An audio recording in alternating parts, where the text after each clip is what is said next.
Tonight's stories. It's giving thanks. Thanksgiving. Thanks gonna give.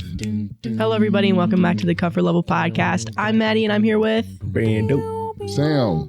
Anthony. Anthony's here. Big Anthony. It's been a long time since Anthony's been on here. That's what they call me out in the streets. This is Brandon's bestie. Trapping out Brando. Yeah. Ant go Ant. Just hit the like and subscribe. Just for that. Can I get one? All right, my fault. Yeah, hold on. Ow, bro. Do it a little harder next time. And Anthony and Brandon are together once again. We got that recorded. That is on. That is recorded. Oh, it was recorded. Yeah. I like that. What'd you think about the finale of You? It was great until the last episode. I mean, I know how it should have ended. Obviously, it should have ended like that. There's no other way unless he died. Mm-hmm. But like, what? Even my mom, she just watched it. She she never watched it. She binge watched all seasons like to the last. It was seasons 5, right? I think so, yeah. Yeah, she watched it to the last and she even got mad. She was like, that's the worst. That's the most boring ending. It's the most logical, but it's the most boring. What do you want to happen? And that's a great question because I was like, what else could happen? I mean, did you want him to die? It's like, I don't want him to die because I rock with Joe, but it's like, that would have been a lot more interesting. Bro, you killed what? How many people? 30 people? 30 women at that? Bro, how are you not dead? But I mean, he's slick with it. He was smooth. I mean, listen, I do like Penn Badgley, but I do think I need to go back and be like, what do you mean by you rock with Joe? He rocks with Joe. That's the craziest thing. No, that is an insane statement. I like that. The way he acts, he's really good. I don't like the things. Oh, the way the actor acts. Okay. Not the way Joe acts. Not the way Joe. You love how Joe acts. I like the way Joe thinks. Whoa. No, I don't like the way he thinks. I don't like the way. He's like, wait. Anthony, bro. I rub my head because he was like, you be saying things. I'm like, dang, that sound just like Joe. Oh my God, this is good that Anthony's on with me because I'm like, oh my God, I'm good now. I know, yeah. I'm good now. We actually brought on someone that might be a little bit more toxic than you. Yeah. You're an angel. I'm an angel right now. Yo. Yeah. Because I've never said I like how Joe thinks.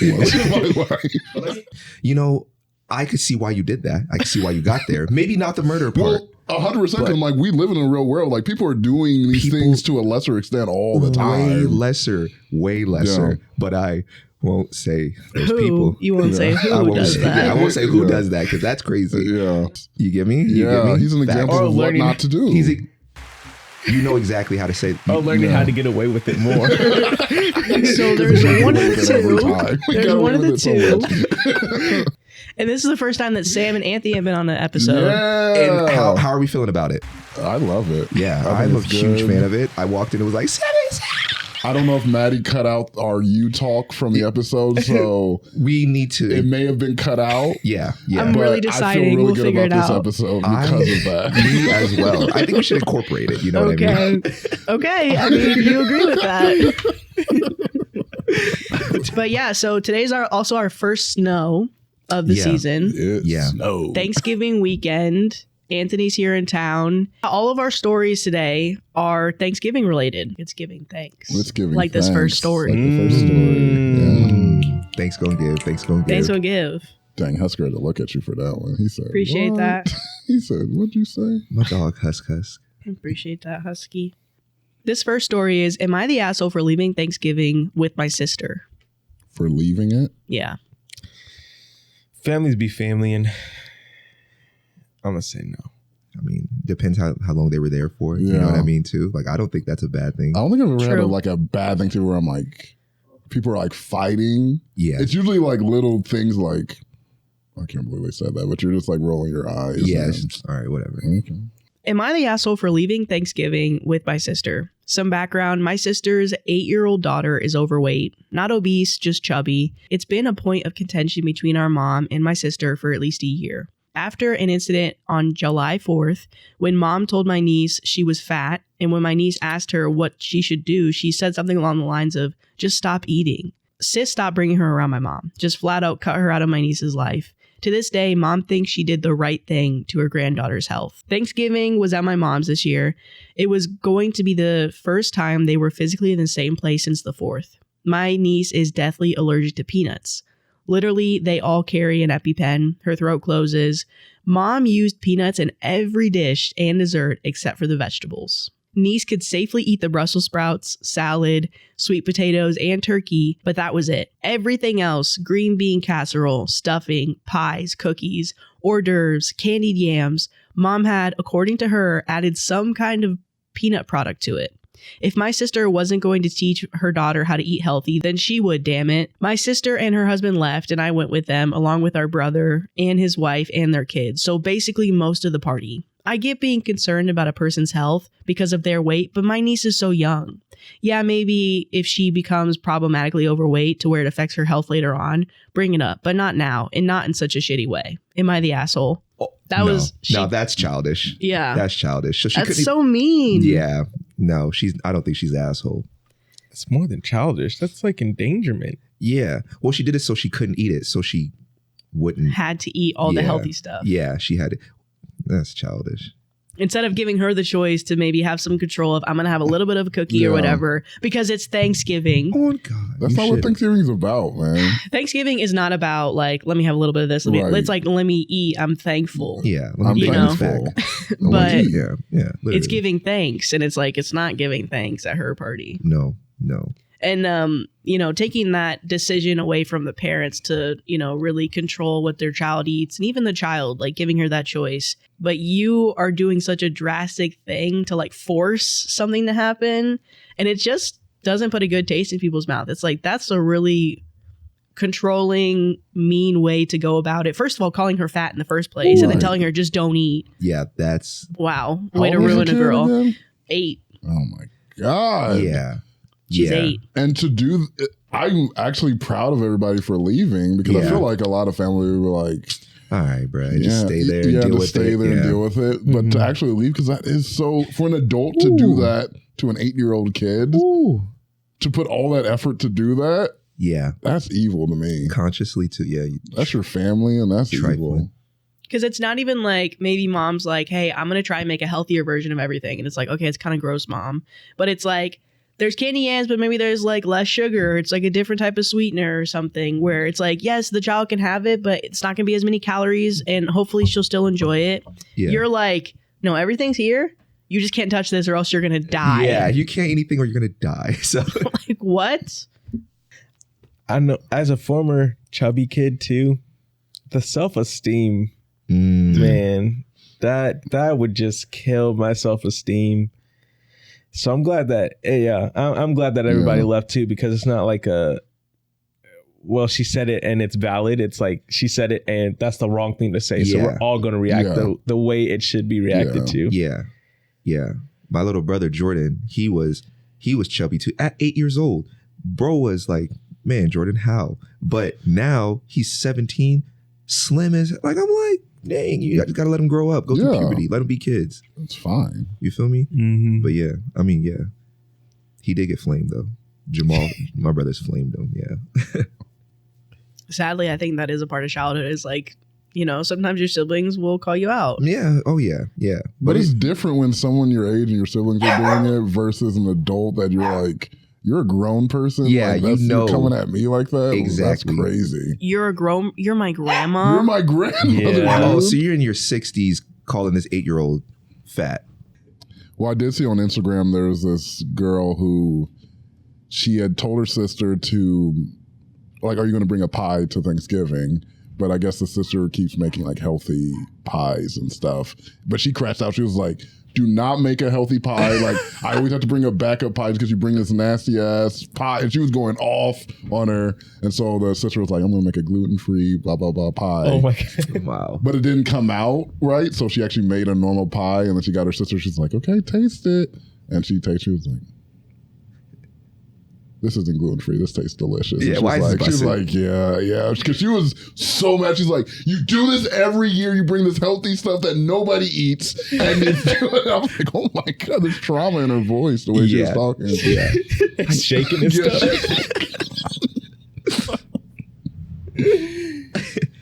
I don't That's not what Thanksgiving's about. It's not about health.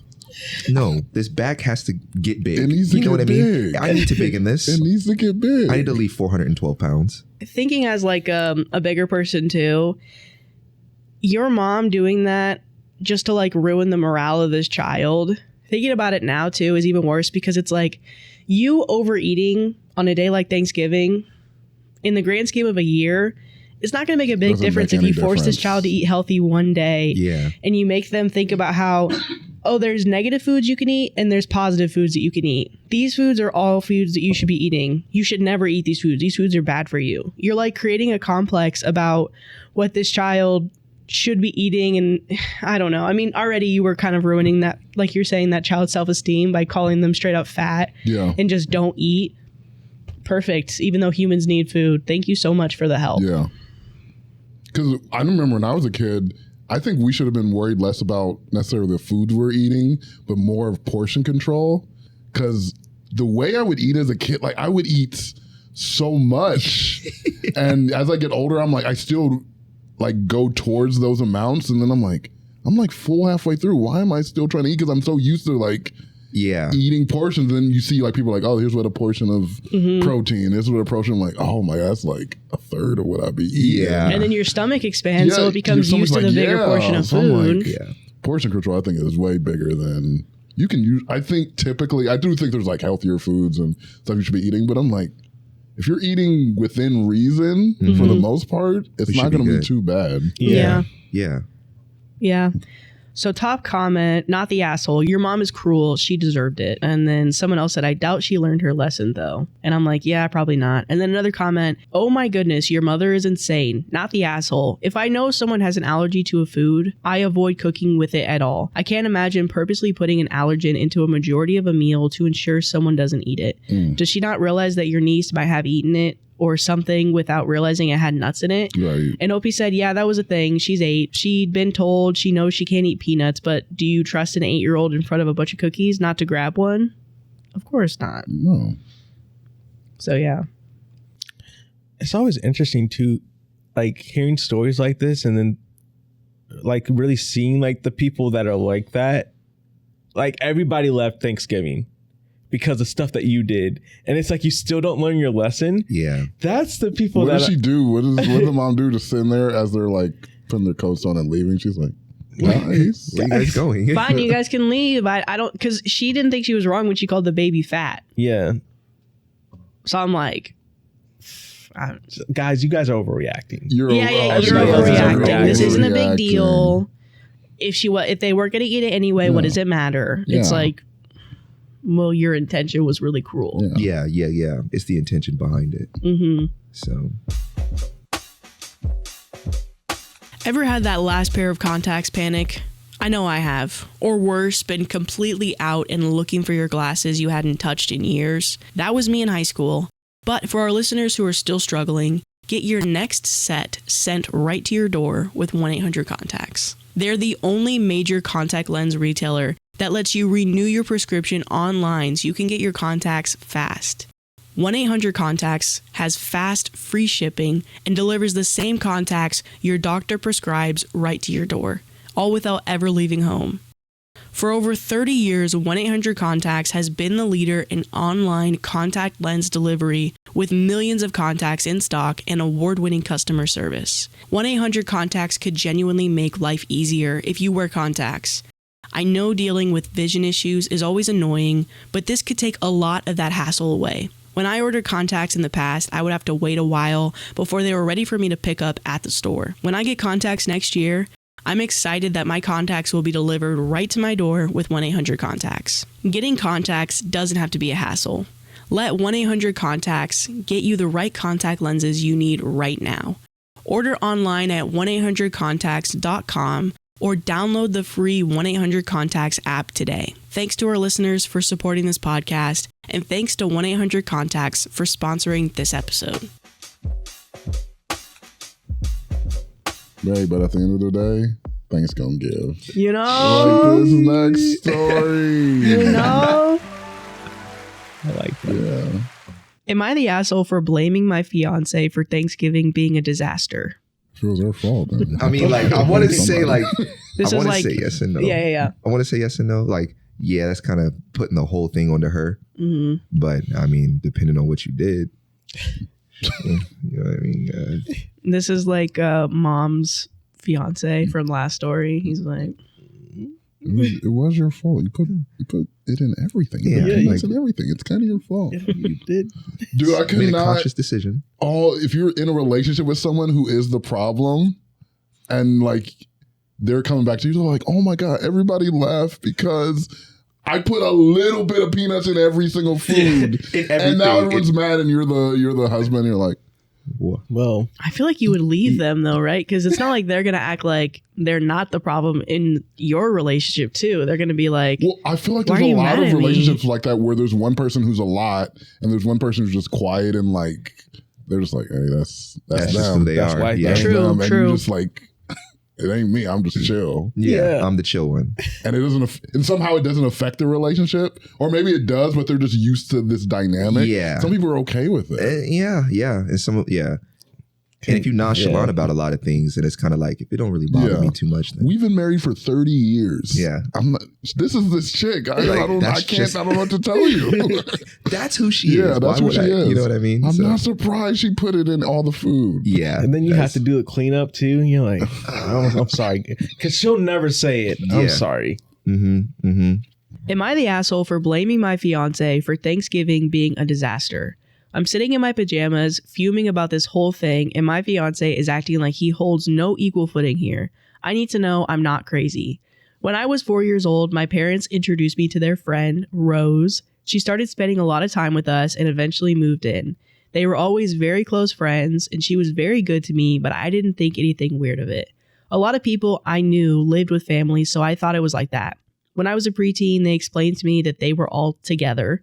Not polygamy or sister-wife situation, but Rose was in love with and dating both my parents. It was a little jarring, but I accepted it, and honestly, it didn't change much.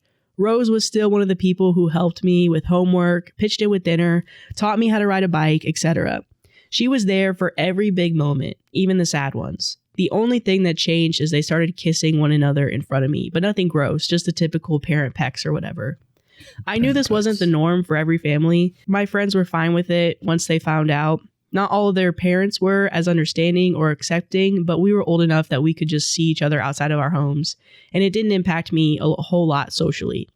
Twice I had a boyfriend who found it weird, but it was revealed early on in our relationship, so it wasn't a huge heartbreak. I've been with my fiance for the past 3 years. We've been engaged for 1. When we started dating, I explained my parents, and he was cool with it. He's hung out with them and spent holidays with us. His family lives across the country, and they haven't been able to fly out to visit us much. We've only afforded 1 trip there since I started dating. The first time I was meeting them, I asked my boyfriend to tell his parents about my parents and Rose and let me know what they said. He told me they were completely fine with it. Every time we saw each other, it never came up specifically, but I would mention Rose in passing and no one batted an eye. So I figured it was all fine. This year, his parents were able to fly out for Thanksgiving. My fiance and I were hosting. My parents and Rose were coming too. Again, I think not much of it. Everyone's under one roof. Everything's nice and merry. Then at some point, I go to check on food, and when I come out, things are noticeably awkward. Fiance's parents, my parents, and Rose all look uncomfortable. Fiance looks annoyed. I asked what's wrong, but no one will tell me. I awkwardly announce, well, it's time to eat. And the meal's quiet. Outside, my parents and Rose are engaging with me. Fiance's parents leave for their hotel as soon as we're done eating and don't bother to stay for dessert. I'm even more confused. My mom eventually pulls me into the other room and explains that while I was checking on the food, she, my father, and Rose were talking about a trip they were taking. Fiance's parents looked confused and Fiance's mother asked, "Rose is going with you?" And my mom said, "Of course," which seemed to disturb them. My mom then said she explained they're all in a relationship together, and that even further disturbed them. She told me that she was hurt that I lied that his parents were okay with it. It wouldn't have changed if they came, but they would have been more careful not to make it awkward. I told them I didn't lie at all. My fiance told me they were okay with it. She apologized for accusing me, and I apologized she went through that. She, my dad, and Rose left not long after that. My fiance and I got into a huge fight after that. He said he didn't know how to tell them, so he just didn't. I told him he's been lying to me for 2.5 years and put everyone in an uncomfortable position. I asked what his parents thought, and he told them that Rose was my aunt who lives with them to save on rent. I asked him what he expected to happen. My parents and Rose aren't making out and in people's faces, but when they're in what they assume are safe spaces, they act like they're in a relationship. He claims it's all on his parents for being weirded out and making it awkward. I say no, this is on him. He lied to everyone and made it terrible for everyone. Sure, his parents could have acted normally and they're at fault for not recovering and trying to have a nice meal, but he's still more so at fault. He just doubled down and said he didn't do anything wrong. He's now mad at me and says I shouldn't be blaming him for this and instead should be just mad at his parents. And I'm so confused and lost and wondering if I'm going crazy by being mad at him. Am I the asshole? And then there's an update. Ooh. Whoa. So there's a lot that just happened. Oh my God, I wasn't ready for that story. I was not I don't know how ready. to process that. No. I'm trying. I'm like, it's just loading in my head. I'm like, okay. So the big thing that the update does confirm, and well, not necessarily that, we won't go to that yet, but the parents do think that Rose, because of what the fiance said, Rose is a sister to the wife. So yeah, then you would be weirded out. Yeah, that would be. So you're like, so you guys are literally sisters and you're all in a relationship? Yeah, we make out a that's- little bit. We're kissing sisters. I kiss with my sister? Yeah, I kiss my sister a little bit. And he, yeah, okay, so let's just go over everything we know. Yeah. Yeah. Information overload. So OP has been with her fiance for 2.5 years. C. She told her fiance to tell his parents early on about her Rose. family's relationship. How long have the parents been with Rose? That's been a long time. Long time. Rose is The third in the relationship. In the polyamorous relationship. so it's a love triangle. I think that's what also did, because they're like, it's not polyamory, 4. right? Did they say that? Well, they eventually call it a polycule, Yeah, but it is polyamory because they're all together. It's not polygamy, where it's like the dad is with both of them. Okay.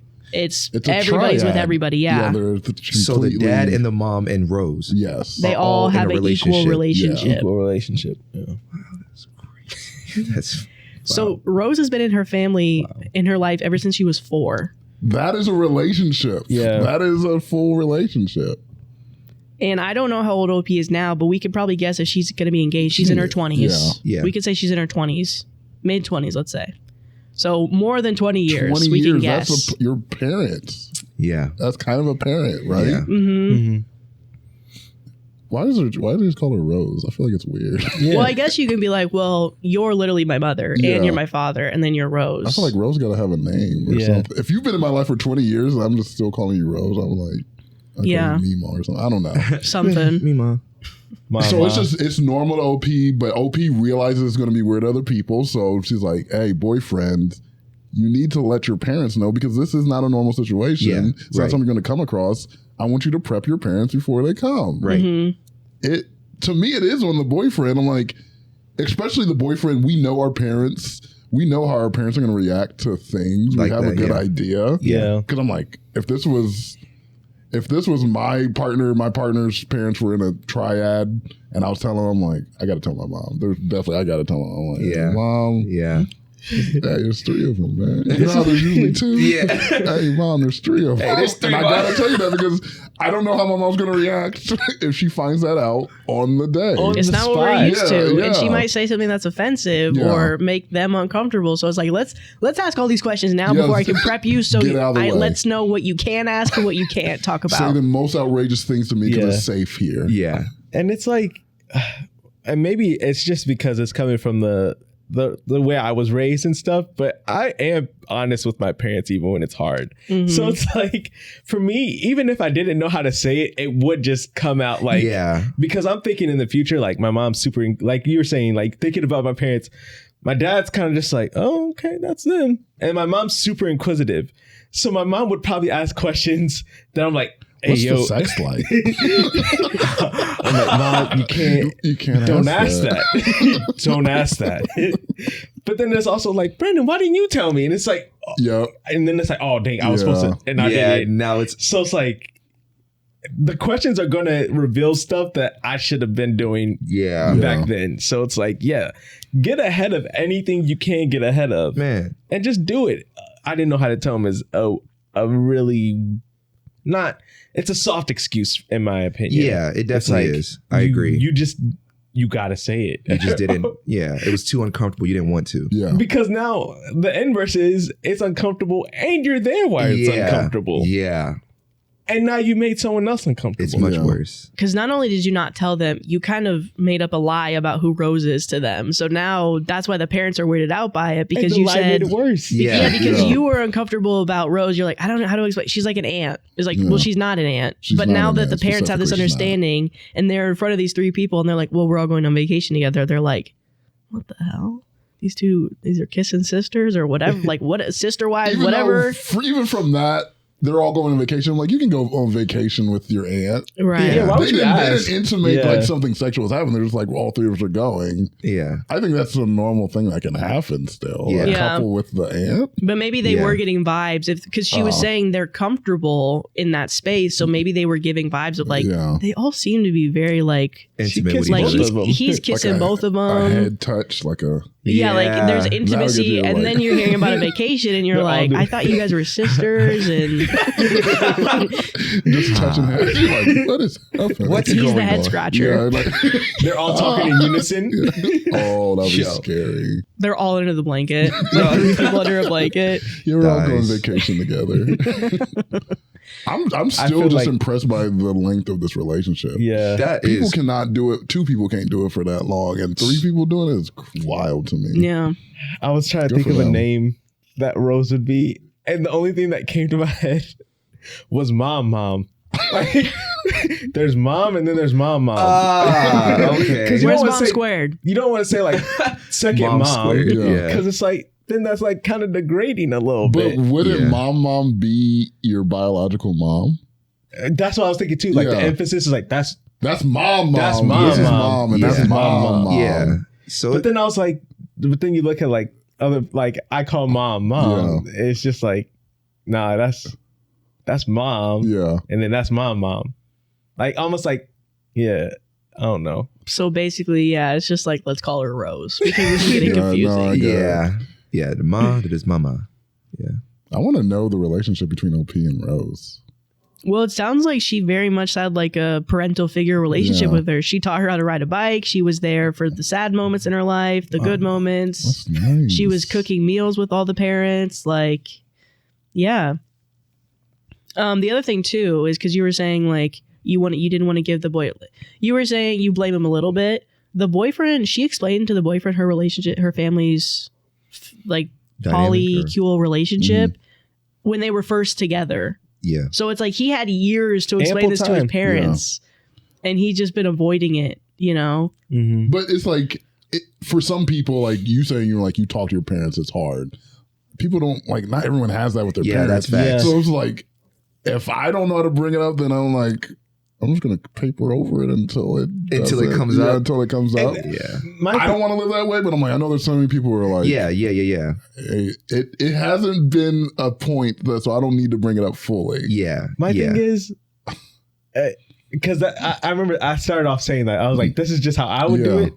But also, at least discretion. I think that's the thing that I'm thinking of. Discretion. If it's last minute, we know we're about to walk into something weird. At least last minute, like, hey. Right before you open the door, wait a minute, they're in a three-way relationship. Three-way relationship. Okay, anyways, here we go. and that's not her sister. That's not her sister. None of them are related. Happy Thanksgiving. We about the I do think he has that responsibility at some point to explain that to them before they come into that, because now he just made people uncomfortable because of a responsibility that he had, and then he's being like, well, it's mainly my parents' fault. It's like, no, you were the communication between your parents to what this situation was today. And like, you're not taking any responsibility to be like, I could have been better. You're like, it wasn't me. I don't know why you're getting upset with me. I'm like, oh. I think the other thing is, I don't think he deems communication as important. And the reason I say that is because of just how it played out. And what you were just saying, he's like, it's not my fault. Mm-hmm. But it's like, no, it is your fault because you had one job to communicate. Right. And he's like, well, if I just spin a lie, a different type of communication, just to let him know it's not weird. And ultimately, it was him not being able to communicate that then blows this out of proportion. Yeah. And I don't want to make it like a man versus women thing, but just think about experiences with women in my life. They tend to think more about the dynamics of situations like that more than men do. So it's like,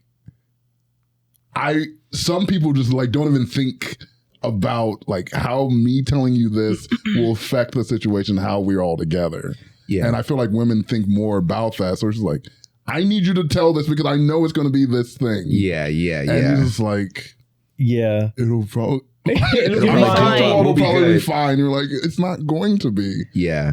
You know what the biggest thing that made me come to that realization? Because like now, even when I do communicate, I try to bring a lot more context in, because I would just say stuff and people would be like, okay, you're missing this context. I would do the same thing too. But it really was, and this is going to sound crazy, Game of Thrones.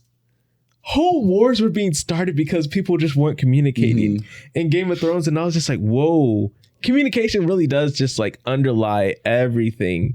And it's how you communicate it, when you communicate it, and what you communicate. So I was like, oh, wow. So like now seeing situations like this, it's like communication was. Yeah, that was the missing If you just factor. communicated, it would have been fine. You would have been straight, yeah. Okay, top comment. Would y'all be in a triad? No. Good I'd be too Lord, jealous. no. Yeah. What? You already know I'm on some crazy. What? No. I think it would be interesting to hear like. Could you do it? Could it be perfectly equal? No. Okay. Nah. I think I would give my attention to one person more unintentionally. Like one little bit more. I couldn't. And it's known. You can feel it in all the interactions. Exactly, bruh. I don't think we've ever had a person like any of our friends or anything or we've never talked about it, where they are into polyamory, so they can talk about their thoughts and stuff. Like, but for me, I'm like, I know I would just get too jealous, or I would focus on one person too much. And then I would feel bad about focusing on one person, but I'm like, well, I like them more. Yeah. And Maddie trying to like, I could see Maddie trying to make it up to the second one, and you're like, Maddie, it's so obvious. But like, you're not into it, girl. You're not into it. I know you're pretending to like feed me because you don't care about me. Like that. Nah. So good for them, especially in this situation where I'm like, it's mother, father, Rose, right? Yeah. So that's like, to me, I'm like, if I'm Rose, I'm like, you have to be a specific type of person. Like, I realize I'm entering in the situation where there's parents of a kid and I'm the third person. Yeah. I think it's different if you don't have kids and there's not like an inherent like, but there's always like a first person. The first person was there, and then the second person, someone came. But it sounds like for them, it's like she joined last, but they are all equal in the relationship. I love it. I want to talk to them. I wish we could get them on the podcast. How did you? Yeah. So if we have any comforters that, because I think we've talked about this before, where they talk about they've like are in polyamorous relationships or they tried it before. Yeah. Like, I don't know. Maybe you could speak to the mind of mom, dad, and Rose, and like where they're thinking and how they can divert. I think it is just people being able to be like, oh, I can love two people at the same time, easy. And it's just a mind. I don't know. It's just mentally. It's just like, maybe you're built like that. Maybe you're not. Maybe it's something that you can become. Maybe, I don't know. I'm talking out of what I think as a monogamous person.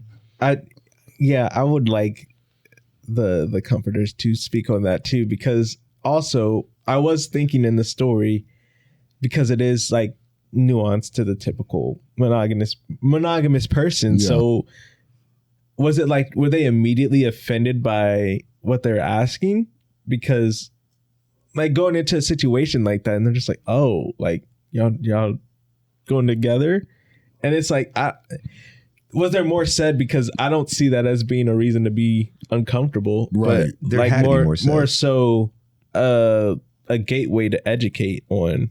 I feel like I can see how there's like, even if they only ask that question and there's an insinuation in the room of like, oh, that's not the norm. Like how it could totally totally make them uncomfortable to be like, I know we're not the norm, or like, when people, I could see how even if it's just a question, the way it's implied and the way the room changes afterwards. Yeah.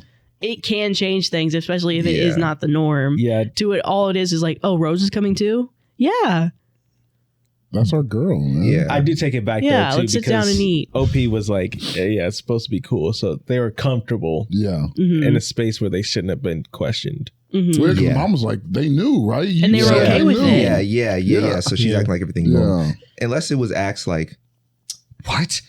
She's going with you? Yeah. Then I could see, okay, that's crazy work. But like, just asking, oh, she go with you? Oh, that's cool. You know what I'm saying? Yeah. Like, but Top comment, your fiance is definitely in the wrong. And OP, beware of marrying a person who cannot, 1, take accountability for their actions or lack thereof, and 2, display cowardice, and 3, avoids confronting uncomfortable situations. In my opinion, there are a few things more disgusting than a coward or someone who shifts blame. Usually it places the woman in a position of being the one to run everything, or the family being overrun by situations that should be resolved head on. I've been watching a friend deal with this very dynamic for over 30 years. Beware, young women, especially if you intend to have children. If nothing else, lots of premarital counseling. And then there's an update. And the coward's crazy. The coward is strong. I she think. is going Cowardice. I do agree that, yes, looking for a person who like shies away from accountability, that gets old. Yeah. If you're in a relationship, like that gets old. Like you Real can never quick. take responsibility for anything. Yeah. I don't want to be with that. Nah. Yeah, and I guess I kind of glossed over the fact that he did immediately blame too. He's like, it's a parent. It's not my fault. It's their. Yeah. It's the Yeah, parents' I'm fault. like, why do they think that? Yeah. Because of Yeah. what you said. Yeah. When you said you didn't say that. You said you told them the clear The truth- communication. a long time ago, you said that. You said that. Yeah. So that's why it's your fault. Yeah. I don't get why you're mad at me. Yeah, that's not a great response to that. No. Yeah.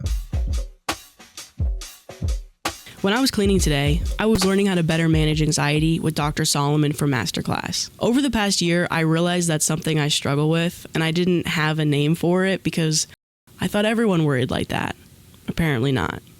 I'm learning some tools I can use to manage anxiety in the class in practice with Dr. Alexandra Solomon. This class is designed to give you tools to manage stressful moments throughout the year, like holidays and back to school for the parents. With Masterclass, you can learn from the best to become your best. With plans starting at $10 a month, billed annually, you get unlimited access to over 200 plus classes taught by the world's best leaders, writers, chefs, and more. With Masterclass, you get thousands of bite-sized lessons across 13 categories that can fit into even the busiest of schedules. Turn your commute or your workout into a classroom. With audio mode, you can listen to Masterclass lessons anytime, anywhere.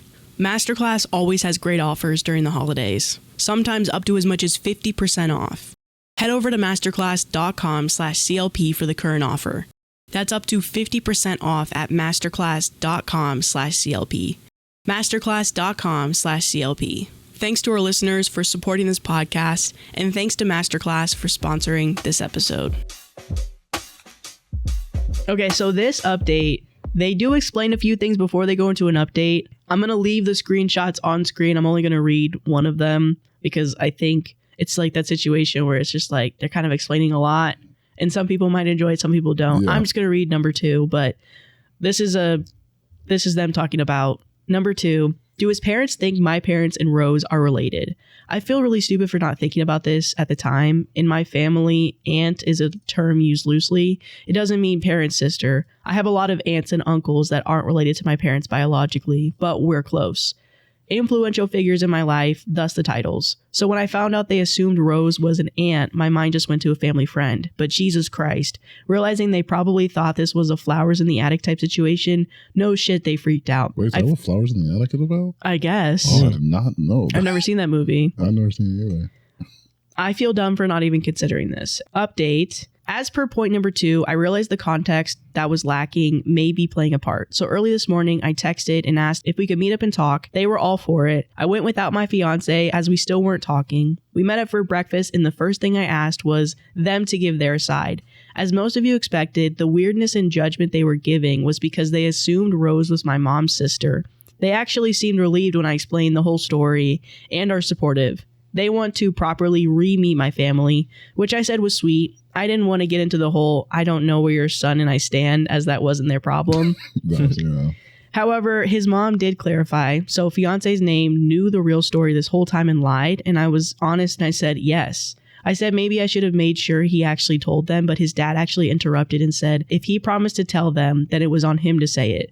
They were both very disappointed in him. They actually said what a lot of you did. Even if he lied for all this time, he should have spoken up when things got awkward and smoothed over the situation. Or even grabbed me. They felt even worse, but I told them it wasn't their fault. Given the context of the situation, I don't blame them for acting weird. The meeting ended on a positive note. We were all supposed to have lunch later on, but given everything with my fiance, I didn't feel great about going, so I had him go alone. I told his parents ahead of time, and they understood. When fiance came back from lunch, he apologized. He said he wasn't sure how to tell them, and he kept meaning to. He also kept hoping it would come up naturally. I pointed out it wasn't that he didn't just tell them, he actively lied. Of course, they never suspected Rose was anything more than an aunt in my stories, because that's the lie he planted. He was sincere in his apology, but then he mentioned he got a tongue thrashing from his parents, and I wonder if he would have apologized had they not told him what a jerk he was. No, he wouldn't have. I don't think so either. I said I understood he felt weird about telling them, but he should have told me. We could have navigated this shit together. Instead, he let it explode, then did zero to help clean it up, nor did he take accountability until mommy and daddy scolded him. He made my parents and Rose look bad, made me look even worse, and most importantly, he lied to me and his parents for 2.5 years. How am I supposed to trust him again about anything? I listed some of the examples you guys gave. He got quiet and said he understood, but he wanted to rebuild the trust. I asked if he was really okay with my family dynamic, and he insisted that he is. He says he loves my family and really has no issues. He just didn't know how to tell them. I said I want to believe him, but you can never fully trust a liar again. He asked what he could do to fix this. I said I needed time. He offered counseling, and I said I'd consider it. We started planning our wedding a few weeks ago, but that has been put on hold indefinitely. I've been living with him since the engagement, but I'm back with my parents and Rose for now. I have to decide if this is something I can live with going forward. It's only been a few hours, so I genuinely have no idea if I can forgive him for this and move on. One person said, hopefully this will be a funny story one day. Remember that Thanksgiving where your parents didn't know who Rose was? And I didn't even know if I could ever get there. I love him. I thought he was my person. I don't want to throw it all away, but I need space. If we move forward with the relationship, we'll absolutely be going to counseling. I told him even if we break up and I don't go, he needs to enter the therapy for his conflict avoidance. He didn't disagree. He also called my parents and Rose to apologize. They were civil, but I know they're not happy. Fiance's parents, however, have invited them out to do a do-over dinner before they head back West Coast, and with my blessing, they're going. It'll be nice if they can be friends after all of this. That's where we are. Everything is so fresh, and I still don't know what I want. Going to take the holidays to reset and rethink a lot about this. Thanks for the advice. Dang. What do you guys think? How do you guys think this should end? Yeah, it's definitely going to take a very long time. They both got to have patience. Because once you lie, no, that affects someone. Yeah. Bad. Yeah, because I agree with you. I think there is a way forward in this relationship. I definitely think the lie is probably the most damning part to me. That's the biggest, I say. His reaction, I think a lot of people react to things in a different way, like fight, flight, defense, fawn, freeze. You get in a stressful situation and you react in a way. He definitely froze in that situation. And he didn't make it better. He didn't do anything. And I just know being in relationships before where when you're dating someone, you're just like normally doing things and you don't really get into like a stressful situation which causes you to make a decision and see how this person reacts to you. And sometimes you make the wrong decision because you're like, dang, we've been chilling for like a while. You don't know. And then this thing happens and you just like, you do the wrong thing, and then the way they look at you completely changes. Yep. And I know it's hurtful to see a person look at you like, so that's who you really are. Yeah. And I don't think the stressful situations are what makes a person who they are. I don't think that. I think things happen out of stress and you react how you react. You can work on getting better in those reactions, but I don't think it's the core of who you are as a person. If you could double back and apologize like he did.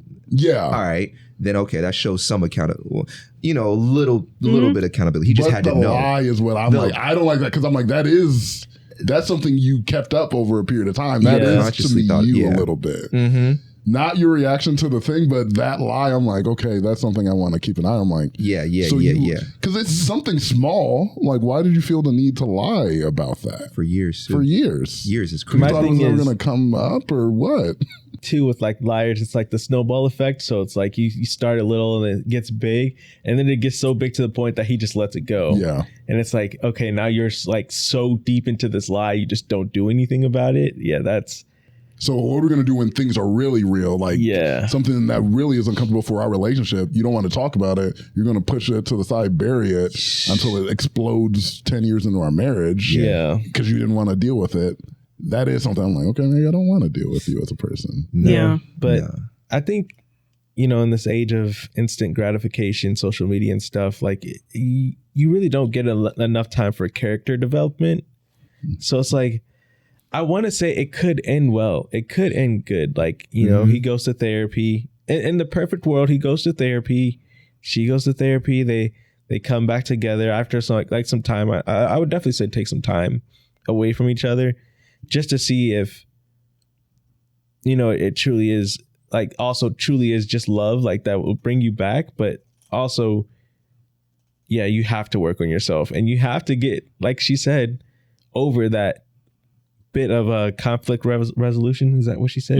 He has to get over that and just learn that lying's not good. It's just better to be honest. Yeah. For me, it's like I definitely think either way are possible. They could break up from this. They could stay together with counseling and stuff.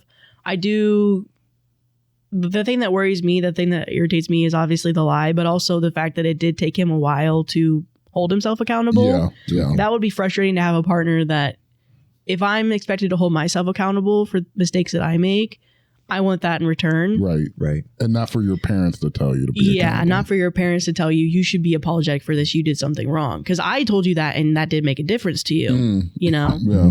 So, I don't know. We'll see whatever OP wants to do.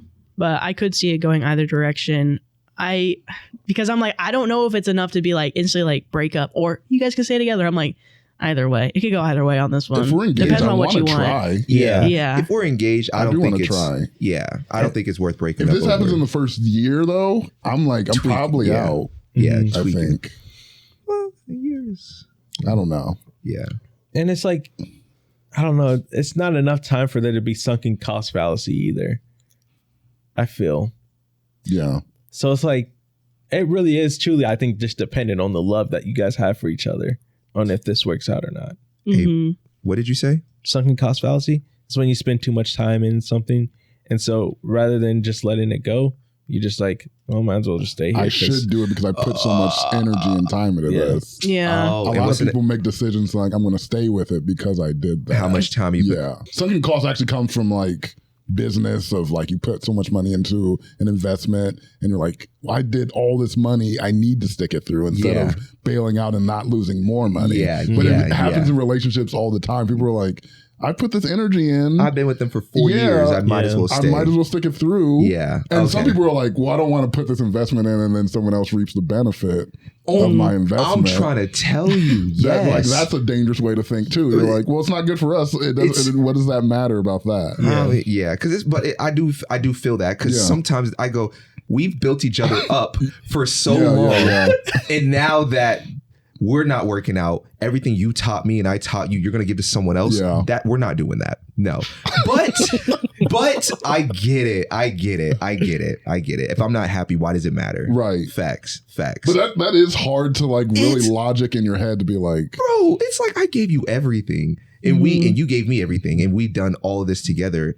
And you just didn't learn. Why didn't you learn with me, but you're going to learn with someone else? Oh, man, we could talk about this for hours. You're like, why quit now? No. Why quit but you're now? not happy. Neither of you are happy. But you're like, but those it's harder moments. to start over with someone else. It's like, that's the biggest thing, too. It's like the startup cost of another relationship. You're like, dang, I forgot how much I have to start to do with something new. Yeah. And you just don't want to do that. But I think that's also the thing. It's like, one of those lack type of mindsets, you know, it's like I have to more so I get to. Yeah, I'm happy to do so. You're so right. You think about like when you started, okay, let's say you're in a sunken cost fallacy relationship, you finally let go of it. Now you're like, I have to start over another one. But it's like I learned so much from the last relationship, I get to start with somebody else. Facts. And I'm in a better position now because of the things I learned. Yeah. True. And I can try to make better decisions in this new relationship that I didn't do in the Incredibly past. insane. That's a great way to look at it. You're not the only one. They're not the only one leaving with all the things that, Right. that Yeah. you learned from. You are Yeah, also you are leaving, as well. you know. Mhm. So that's a good way to look at it. It takes time to get to that, though. You know, because True. Yeah. in the beginning, you're definitely like,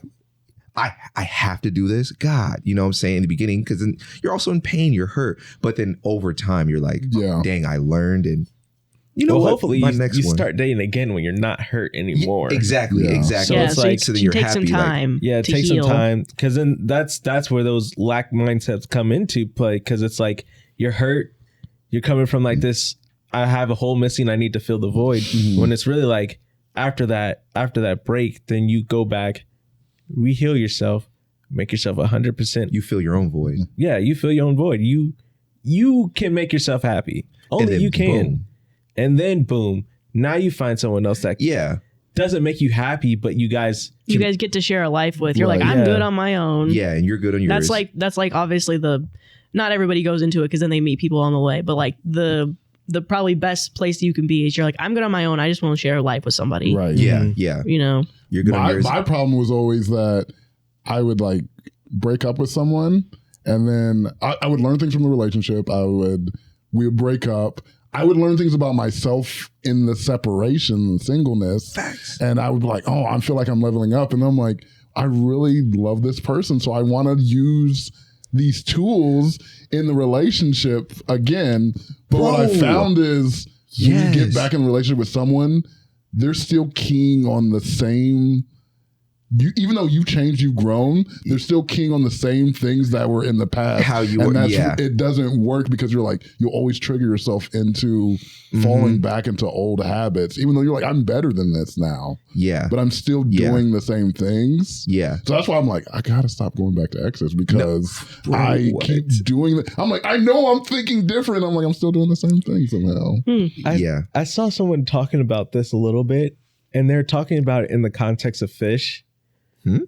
Yeah, so weird. Like swimming fish? Yeah. Okay. So they did this experiment where they would put like beta fish together, but like in a separate tank, because beta fish are like, you're not supposed to have two beta fish in one tank because they'll just fight to the death. Nice. So they'd put this like wall in between the beta fish. The wall is named Sparta. Wait, I don't get it. Maddie was so happy.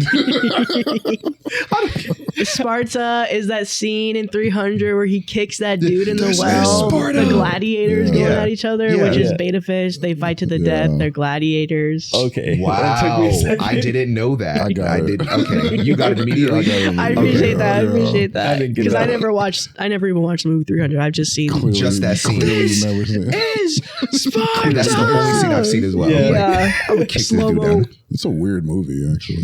Really? Yeah. I like the actual lore contrast behind it, at is actually. The lore weird. is very cool. Like the actual, like when you read like the actual stories of Sparta, Yeah. like that's really cool. But anyway, I was turned on watching it. Isn't that like God So, of yeah, War? back to Like- what you were yeah, saying. what were you saying, Brandon? Sorry. so let's unpack No, that what were real you quick. saying? Okay, so we got a beta fish named Sparta and Gladiator.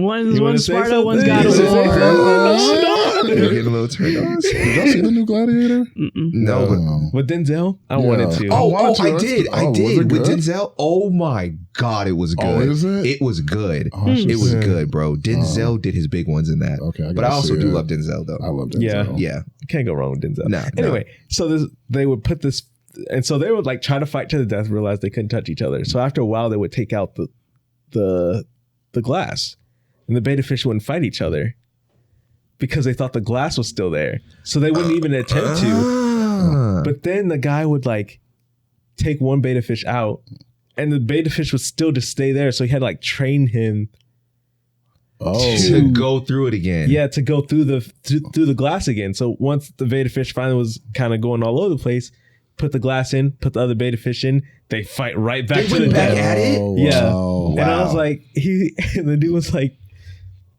saying essentially that's like falling back into old habits of Yeah. relationship. Like it really is just time, training, boom, you get put in the exact same scenario. You're going to do the exact same thing no matter what. And I was like, oh. That's a good analogy that's or facts. metaphor or whatever. Yeah. Nah, that's facts. That is facts. That is facts. Okay. He's taking it slow. Give him some time. No, No rush. it was a landing. He had to make sure that landing was good. He did sit there for a bit. Yay. Okay, final story. Am I the asshole for being difficult with my family on Thanksgiving? I, 36, male, am being called difficult by my family, mom, stepdad, brother, brother's girlfriend, stepbrother, because of what transpired over Thanksgiving dinner. Every year we have Thanksgiving at my mom's house. I love Thanksgiving. I love having the family around together, laughing, playing games, and all being around each other until late at night, since we all have our lives going on and we get to see each other less and less like that. This year, my brother bought his house with his girlfriend. He declared that Thanksgiving would be at his house. My mom agreed and told everyone but me. I was told at the last second. I began planning for food and what we needed on our end. I was asking, are we making the turkey or his brother? How many other people are coming so I know how much to cook and what to bring? This was 3 weeks before the actual dinner. No response from anyone. So I dropped it after a week with a personal, non-televised decision to just bring a small dish. A week before Thanksgiving, I was again the last person to find out that Thanksgiving was canceled. The family decided to opt for going to a car show instead. Every year after Thanksgiving lunch/dinner, we would go as a family to a car show. I was confused because we could just go to the car show after eating like we always do, but I was told everyone, brother, stepdad, brother's girlfriend, and mom, decided they didn't want to cook, so instead they wanted to go out and eat dinner at some restaurant. I've worked in the service industry in our area for a long time. I know how slim the restaurant pickings are on Thanksgiving. I communicated that I'd rather have dinner together as a family. I don't like the idea of changing things up a week before with no plans, and I didn't like that I had no say in this, and I felt excluded. I let my mom and the family know that they would have to plan it all because typically it's left for me to plan everything and for them to complain, and I sent that in a text. No response. A day later, my mom is freaking out because she can't find a restaurant for us to eat as a family. I told her to leave it in the hands of the people who decided to go this route, and she got upset with me. She would send me links to restaurants in an area and that I needed to make a decision. I told her to send it to everyone else because it's their Thanksgiving plans, not mine. This pisses her off more, and she didn't understand why I was being so difficult. I explained to her that eating out was not my decision. She knows I'd rather have Thanksgiving at home and that brother and stepdad should be helping since they want to prioritize the car show over a family meal. She told me they are not helping her and that I need to help her. Mom began to complain and moan a whole lot more, and so I shouldn't have, but I did look up some locations. I sent her 4 locations and was immediately reprimanded because they were too expensive. I explained that finding something for the price range of $50 per person would be less quality, and she would complain when she ate the food. I stopped sending her places after that, but I kept getting complaints from her about finding a place. I eventually did find a restaurant. I sent her the info and she said yes. Like my fam did to me, I booked the reservation. I sent them what time they needed to be there and what kind of food they typically serve and what the menu on Thanksgiving looked like. This was 7 days before Thanksgiving. No response. The day before Thanksgiving, I'm sitting on the couch at my mom's house and could hear a conversation she was having with stepdad over the phone. It was along the lines of, your cousin invited us to her house. It's not fair to cancel the reservation after he already booked them. And I don't know what's on the menu and you have to ask him to cancel and then I'll ask him. I was totally pissed off at this point. I heard my mom walking out of the room and she was about to answer a question when I told her, I'm not going to cousin's house for Thanksgiving. You can go, but I won't. I knew I caught her off guard because she said, no, it was never going to happen and we were never going to go. It's just stepdad talking. I told her it didn't sound like that when you asked him to ask me to cancel the reservation she desperately wanted because he wasn't helping her find one. She said, no, you're being difficult. And I told her, no, you guys can't stick to a plan and then bring me into it and then blame me when it's not working and calling me difficult. She asked me to drop it. The conversation that the restaurant was still happening. The next day on Thanksgiving, everyone turned up late. I was the only one who ordered on the Thanksgiving menu while everyone else picked their lunch menus after I told them the restaurant's specialty was breakfast. The food came and yep, everyone complains about their food. I didn't care. Chicken is too hard. Chicken is too spicy. My food was great. Everyone looked disappointed at their selection. We went to the car show after. It was bad. Small number of cars and taken over by a local dealership. Stepdad mentioned that he regretted choosing the car show over Thanksgiving dinner. I asked him why, but he got upset and apparently ran to my mother to tell her I was being difficult again. Apparently, I made him feel bad and was being disrespectful for hurting his feelings. My brother was on stepdad's side. He said he could not have predicted the car show would be so empty. I told him that's why it's never the focus of Thanksgiving, because we don't know how it's going to be until we get here. He didn't want to hear it. Yep, that got mom too as well. And she told me I was being very selfish to everyone. I left. I didn't want to be there anymore. Yep, I received calls and voicemails about why I left. I'm not answering. Am I the asshole for being difficult on Thanksgiving? No. What a saga. No. No. Your family sucks. Your family tripping. I mean, I was going to say, coming from a guy's perspective, like a nonchalant guy. Yeah, all right. If my parents are figuring out the plans or whatever, and then they come at me and they ask me to do something, I mean, for the most part, I don't really care. I go, all right, figure something out. It doesn't work out. All right, yeah, y'all got it. Cool. Come back to me later. Ask me something again. I'll be like, I mean, all right. I might have questions like, but y'all just said, but all right, bro, just do it real quick. Cause you know what I'm saying? I just go, I don't care. But seeing that, I go, that's just me. Like, I just go I'm just imagining it with my family. So I'm just like, yeah, all right, bro, I get it. It's stressful. But to be blamed constantly, it's like, all right, bro, yeah, you're not going to want to do it because it's like everything I give you, you're rejecting it and then blaming me for it. So like, why would I help you? You know what I'm saying? So I don't get both sides. I'm more on the guy's side. Like, I'm 90% on the guy's side. I just go, that small little 10%. I go, whatever. Yeah. I see where you're coming from because one thing I did notice is like when he didn't have control is when he was like really, really frustrated. And then when he got the control, he got the blame for it. But like, at least for me in the beginning half of it, I don't know, like but I guess I'm only coming from the guys of my own family. Like for me, it's historical. I'm the last one to find out about anything family function wise. Sam found out about Thanksgiving before I even knew what time we were going to do it. And I was just like, but like for me, I don't really care because it's like, I'm going to be there. Yeah. But it's like, obviously, when your mom's calling me an hour before, like, oh, Brandon didn't say anything about mac and cheese. Did you make mac and cheese? I was like, no. She's like, can you make it? I said, no. You crazy. An hour before to make mac and cheese. She called me first because I wasn't around. And then she's like, did you tell Sam to bring mac and cheese? I was like, you told Sam about Thanksgiving before I even knew about it. What do you mean did I tell him to bring mac and cheese? She threw you under the bus. But yeah, it's like historically, I'm the last one to find out about things. But at first I used to get upset. But then after a while, I was like, oh, that's just how it works. Yeah. So it's like, okay, cool. So like from OP's perspective, they're planning all this stuff around, you know, hosting the Thanksgiving dinner. And he's like, well, I didn't know anything. It's like, okay, yeah, it is a little frustrating to find out. But I'm not going to go the extra mile to be like, okay, what do I need to bring? And then when they don't answer, I'm like, okay, I'm just showing up at this point. Yeah, it's on y'all. Yeah, like I'm not going to force myself to stress out about. You don't take on the stress of it. Yeah, I'm not taking the stress of it. I'm going to show up because you guys literally are not giving me any information. Yeah. But like I said, that's just how I would navigate it. But then towards the end, like him going the extra mile, just, you know, trying to get everybody else on one accord, it does suck. And yeah, but me personally, I just wouldn't put myself in a position like it's Thanksgiving's just gonna play out the way it's gonna play out because y'all having dysfunction. I'm gonna just show up. Yeah. Well, yeah, for me, it's like kind of like what Anthony was describing and what you were describing initially. But then imagine if you also have the responsibility of basically planning it every single year. Like the responsibility is on you. You do take on that stress.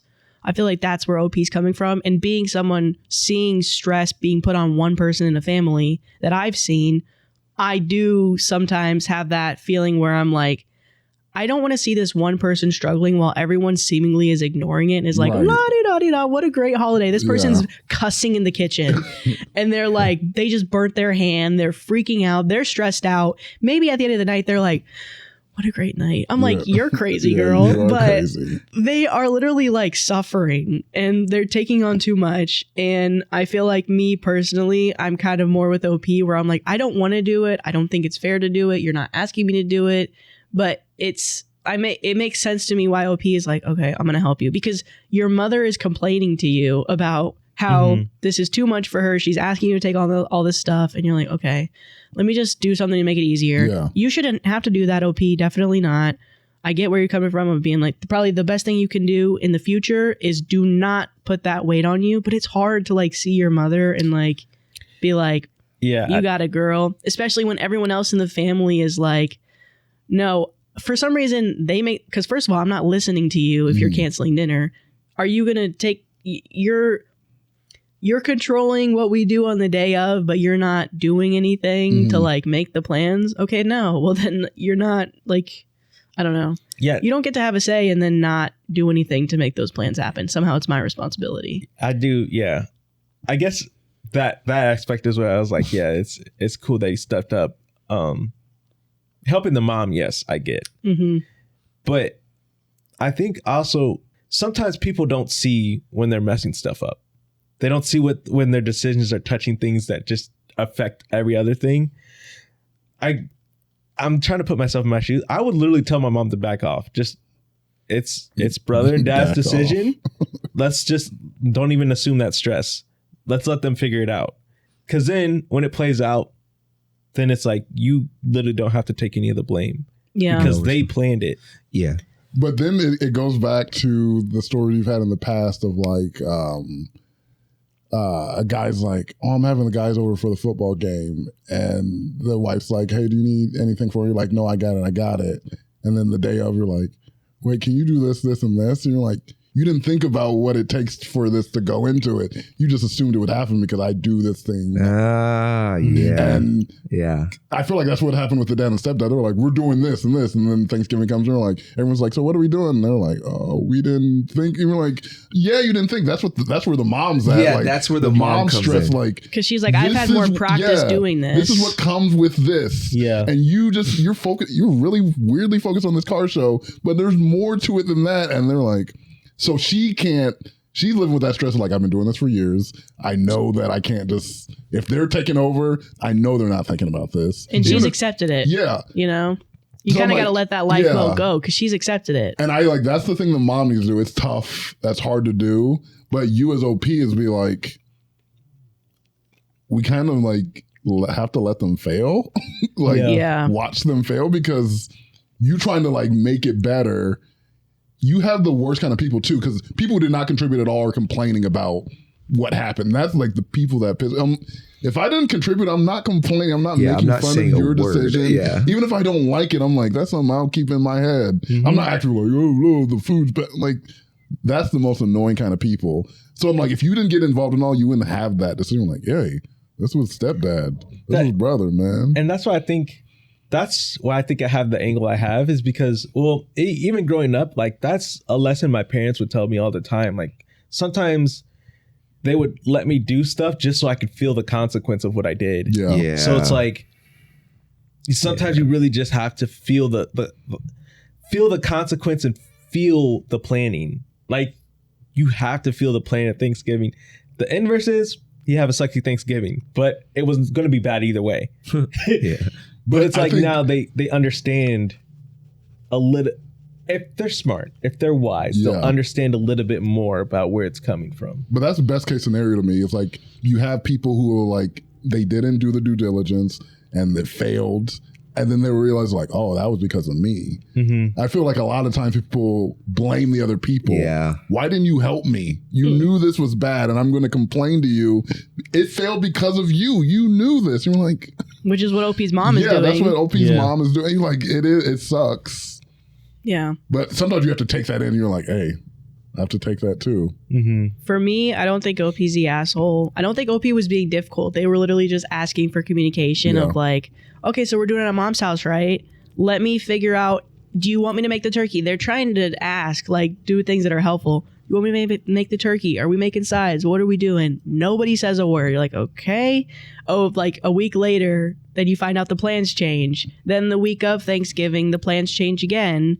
And then somehow the responsibility is all in your hands. Yeah. It's really hard to do, but I think the next steps will be next year or Christmas. You're like, I'm not touching this, because you really do kind of, like you're saying, you have to, knowing it's going to fail, knowing it's going to cause stress to people, you're like, I'm not touching this. You need to see how beneficial I am to the situation. Right. Dad and stepbrother or whatever need to see how much mom goes through for this. Like, you guys are just acting like you're making the plans willy-nilly, but then you're doing nothing other than, I want to go to a car show. Okay, well then make it happen. Yeah. Why are you looking at me to make Right. it? I'm not Santa Claus. I'm not a genie. If I want something to happen, I have to be the one to make it happen. Exactly. Oh, I do feel like I'm closer to y'all where I'm like, I'm chill. I'm like, I'd let life happen. Yeah. But this Thanksgiving I actually did get mad at my mom because a month ago she was like, I'm coming to Omaha. And she's like, can I have a place to stay? Like, she always says with my aunt, but her boyfriend's here. She was like, yeah, you can stay at my house. So at my house, I'm like, people don't be at my house. So I'm like, I'm cleaning the guest room, I'm cleaning the house. Maddie was on the phone with me when I'm like cleaning my bathroom. And I'm like, I'm doing all this stuff. Got like things to heat up the room and all this stuff. And then the day of, she's not communicating anything. I'm like, she's like, oh yeah, I'm getting in this night. I'm like, do you need me to pick you up or something? Or what? She's like, no, I'm good. Miss Barbie's coming. Because she had told us Miss Barbie might come, but that's the only thing she said. We're like, oh, Miss Barbie's coming. And then she goes, I was like, well, like, do you want me to still be up, like, to let you in? She was like, oh, we're staying in a hotel. And I was like, oh, she didn't tell you. She didn't tell. Well, if she didn't tell me, that's the whole thing. Like, she says, she was like, if she had just admitted, she's like, oh, I forgot to tell you, that's fine. What she did was like, I don't know why you're acting brand new. I told you this a while ago. Oh. That infuriated. Because when I went to pick up Eli, I was ranting. I was like, I can't believe mom said that. And Eli, she's used to me joking all the time. She was like, oh, wait, you're serious? I'm like, no, I'm talking to mom when I see her. I'm like, I'm mad right now because they're not used to me, especially being really the only guy on that side of the family. Like, they're fighting and I'm just like the cool person in the middle. I was like, no, that's crazy that she's gonna like lie and say that she told me. There's no way I'm doing all this stuff on. If you told me that, I'm like, nothing would have happened. Yeah. I'm glad I cleaned my house. That's probably good. Yeah. But it's also like, I would have not have done this. If you told me that, I would have remembered. It's not something I would forget. And even Eli, she's like, oh yeah, I went through our group chat. And like, she never said. I'm like, yeah. So I go up to her. She comes to give her a hug. And I'm like, Mom, I'm really mad about you not saying it. And she's like, oh, I did it. And I was like, oh, this is never going to get resolved. And I deaded it right there. I was like, okay, we're just going to be happy. It's Thanksgiving. We're going to be good. But I remember I was like, I'm ready to be mad. I'm ready to have this reaction. And then her reaction was like, and I was like, okay, this is the thing. It's not worth the squeeze to take this to where I think I want it to go. Because you don't think it's going to get there. It's not going to get there. And it's not worth it's not worth frustration. It's a holiday. I don't get to see her that often. I'm like, okay, we'll just move on and dead it. Mm-hmm. But I'm like, that's my natural personality because I'm like, even as I saw her face and I could see how she was, and I was like, my anger literally was dissipating. I'm like, dang, I'm losing the care. It is impossible. I'm losing the care of it already in the middle of it, even though I was so mad going into it. I'm like, dang, I don't even care anymore. Yeah. That's kind of how I am too. I think that's the thing too. Just also being nonchalant, but then also like, just be nonchalant. It's like, you don't want to care about it in the first place. And when you have enough courage to care about it, it's like, okay, it shouldn't take this long to, it's not even worth it. I was just proud of myself that I'm like, I am going to say something instead of just like being passive aggressive at it. I'm like, no, I'm going to straight up. Yeah. So I'm like, I think that's something I'm learning about myself. I'm like, even being a nonchalant person, there are things that get to you. And the nonchalance can also be a double-edged sword where you're like, now you're holding in things that you should be sharing. Facts. It doesn't have to get to a big deal. We ain't got to like scrap or anything, but I should share it with you because it did make me feel a type of way. Yeah. And now I'm using my nonchalance as like, no, I didn't. I'm cool, man. Ain't worry about it. Yeah. Well, maybe that's one thing that helped diffuse it is the fact that you just vocalized it. You're like, I'm upset with you about this. And then after that, you're like, because you realize nothing's going to happen there, but you're like, at least I said something. You're like, I told you I have an issue with this. And then it's like, She You're like, apologized. whatever, it's Downstairs. She you're like, said sorry. Did you say push her down the stairs? She was at the stairs. I'm like, You might look down. My beta fish is down there. Say hello. No, also, because there's only a few times I didn't like say something that ended up being passive aggressive. mm-hmm. And I know it was only a few times because I am just a straightforward person. Like I'd rather just deal with it when I can. Like when it's like the timing's right, because there are some times where it's like it's awkward to bring this up right now, so I'll just wait. But it's like holding in the passive. I feel like passive aggressiveness is almost worse than just saying it. It is. Because I remember the few times I was like intentionally being passive aggressive about something, I kept getting more mad when they weren't getting my cues that I was being passive aggressive. God, yeah. So I was like, You're like, oh, you were upset? You're like, yeah, I was. and this is why I was sitting. I was like, I feel better now saying I was upset. But being passive aggressive, doing weird things to make them see, oh, he's upset. It was just like, I don't care. I don't care this much to be passive aggressive. Yeah. No, I'm kind of the same way. Like usually, like for the mom example, if my mom did that, I would probably did the exact same thing. I would have been like, Mom, you literally did not say that. And then she'd be like, did she apologize when you brought it up? No, she never apologized. She didn't never. Even if my mom didn't apologize, I would literally be like, oh, and then I would literally let it go right there. Like, maybe I'm tripping. You right? Just because it's my mom. Now, my friend or whatever, someone else, I'm gonna be like, I'm gonna kind of push a little bit more. Bro, you didn't say that. Yeah. I literally gonna bring up the messages. Yeah, you're lying. Yeah, and then if they're like, bring up the messages, then I'll be like, okay, right there. And if you're still lying, I'll be like, wow, you're tweaking. All right, whatever, bro. It don't even matter. Yeah, you know what I'm saying? Because at that point, it's like you're literally delusional. Like you're tripping. But I'm like, we all have friends like that who are delusional like Just that. tweak. It's not attractive. It's not like a thing that I want in a friend. No, really, to be like, oh dang, you can't say you're wrong. You like, not at all. Like even if you don't think you're wrong, you even can't if be don't think like, you're wrong, you know you're what, like, I could have done that. Yeah, maybe that's my bad. That could have been you know my what I'm bad. saying? Luckily, all my friends are, except for Brandon. He don't count though. You know what I mean? No, I'm like, that's my dog. That's my dog. He's like, when I was talking about friends, I was talking about Brandon. Yeah, I was actually talking about Brandon the whole time. Wrong. I'm never wrong. No, matter of fact, I don't think me and Brandon's ever argued. Really? Yeah. Is that true, Brandon? Oh, Brandon's like, you're shaking your head like we probably have argued. They're gonna argue about this right now. Brandon's like, you're lying. What's up? No, I don't think There was one time I was upset, but I think we talked about it and it was cool. It was during the first cruise. He left me for like 3 hours and I was like, bro, where did you go? I was so mad. First cruise. Oh, that Yeah. Yeah. He left for like 3 hours and I was like, bro. Oh, I was like cutting it out. Was it a girl? Yeah, it was definitely a girl. It was definitely a girl. Of course it's a girl. The people that have gone missing on the last cruises, it's always somebody.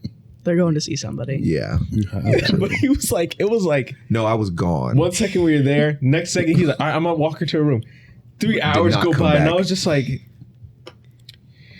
he's kind of my only friend on this cruise. Yeah. And I get less mad at that because I'm like, that's the love of their life, man. Yeah. No matter who it is, I'm like, that's the love of their life. I gotta let them go with the love of their life. Okay.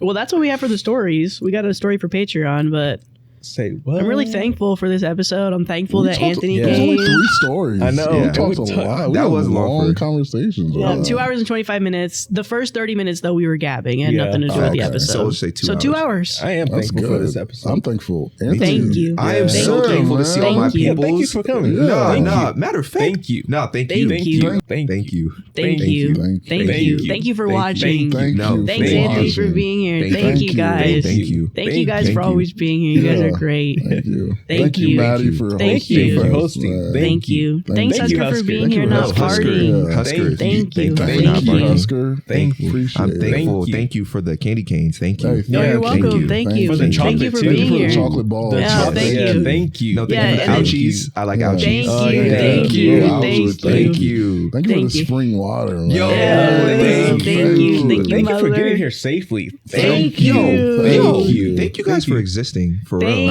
Oh, you. thank you. Thank No, you. thank you. Thank you. Thank you. Thank you. Thank you. Thank you. Thank you. Thank you. Thank you. Thank you. We'll see you Thank guys you. next time. Bye. Thank you. Thank you. Tonight's stories. Cutting off a friend. Need to work. Refuse to change? Stole me business. Hello, everybody, and welcome back to the Comfort Level Podcast. I'm Maddie, and I'm here with Brandon. Sam. Joshua. Josh. Josh. Just hit the like and subscribe. Just for that. So, Josh, it's been a while since we've seen you. You were wearing a yellow raincoat the last time we saw you. Yeah. I was Coraline. Yep. So how you been? I've been good. Staying out the way, stacking my money up. I went to Universal. I went to Universal with my friends, and How that was was that? really cool. What? It was really cool. When'd you go to Universal? Like 2 weeks ago. Oh, wow. Yeah. Well, maybe 3. I'm not good with the times. Okay. But it was really good. I started watching Harry Potter. So I got to like understand the different places that they have. They have like Hogsmeade and Hogwarts and everything. Did you get a butterbeer? you I gotta did, get that yeah. butterbeer And it was fire. hot a couple of the days that I was there. So Oh, that's when I butterbeer got it, style. it was real, thirst quenching. It was good. Yeah. You didn't get warm butterbeer? I never had Warm. anything like Yeah, that. hot. Hot. Yeah. That's what you just said. They I have thought. that? No, he said the day was hot. Oh, right. Yeah. No, He had I didn't get cold- hot he had butterbeer. cold butterbeer. It was cold. Yeah. Oh, I had hot butterbeer. They have it. What do you Yeah. think about it? I thought it was good. Better than cold? I don't think I've had cold. You had hot butterbeer? Yeah. Did you go during like the winter and that was like a thing? I don't know. Was it like bubbling or was it like room It temp? was like a fall drink, like a warm fall drink. Like an apple cider. Yeah. But butterbeer. But like when I went, they had cold, like just a normal drink. Yeah. And then they had frozen. Mm. So hearing that they had hot, I'm like, when did you go? Like what? The cold never bothered me anyway. Okay, Elsa. Okay. I feel like you probably went in like the colder months for you to get it hot. Because why would they serve it to you in the summer hot? I feel like it was accusing how you said that to me. Did you not just sing a song from Frozen? I did. Would you have? Sounds like you would have gone in the winter months. No, I went. It wasn't.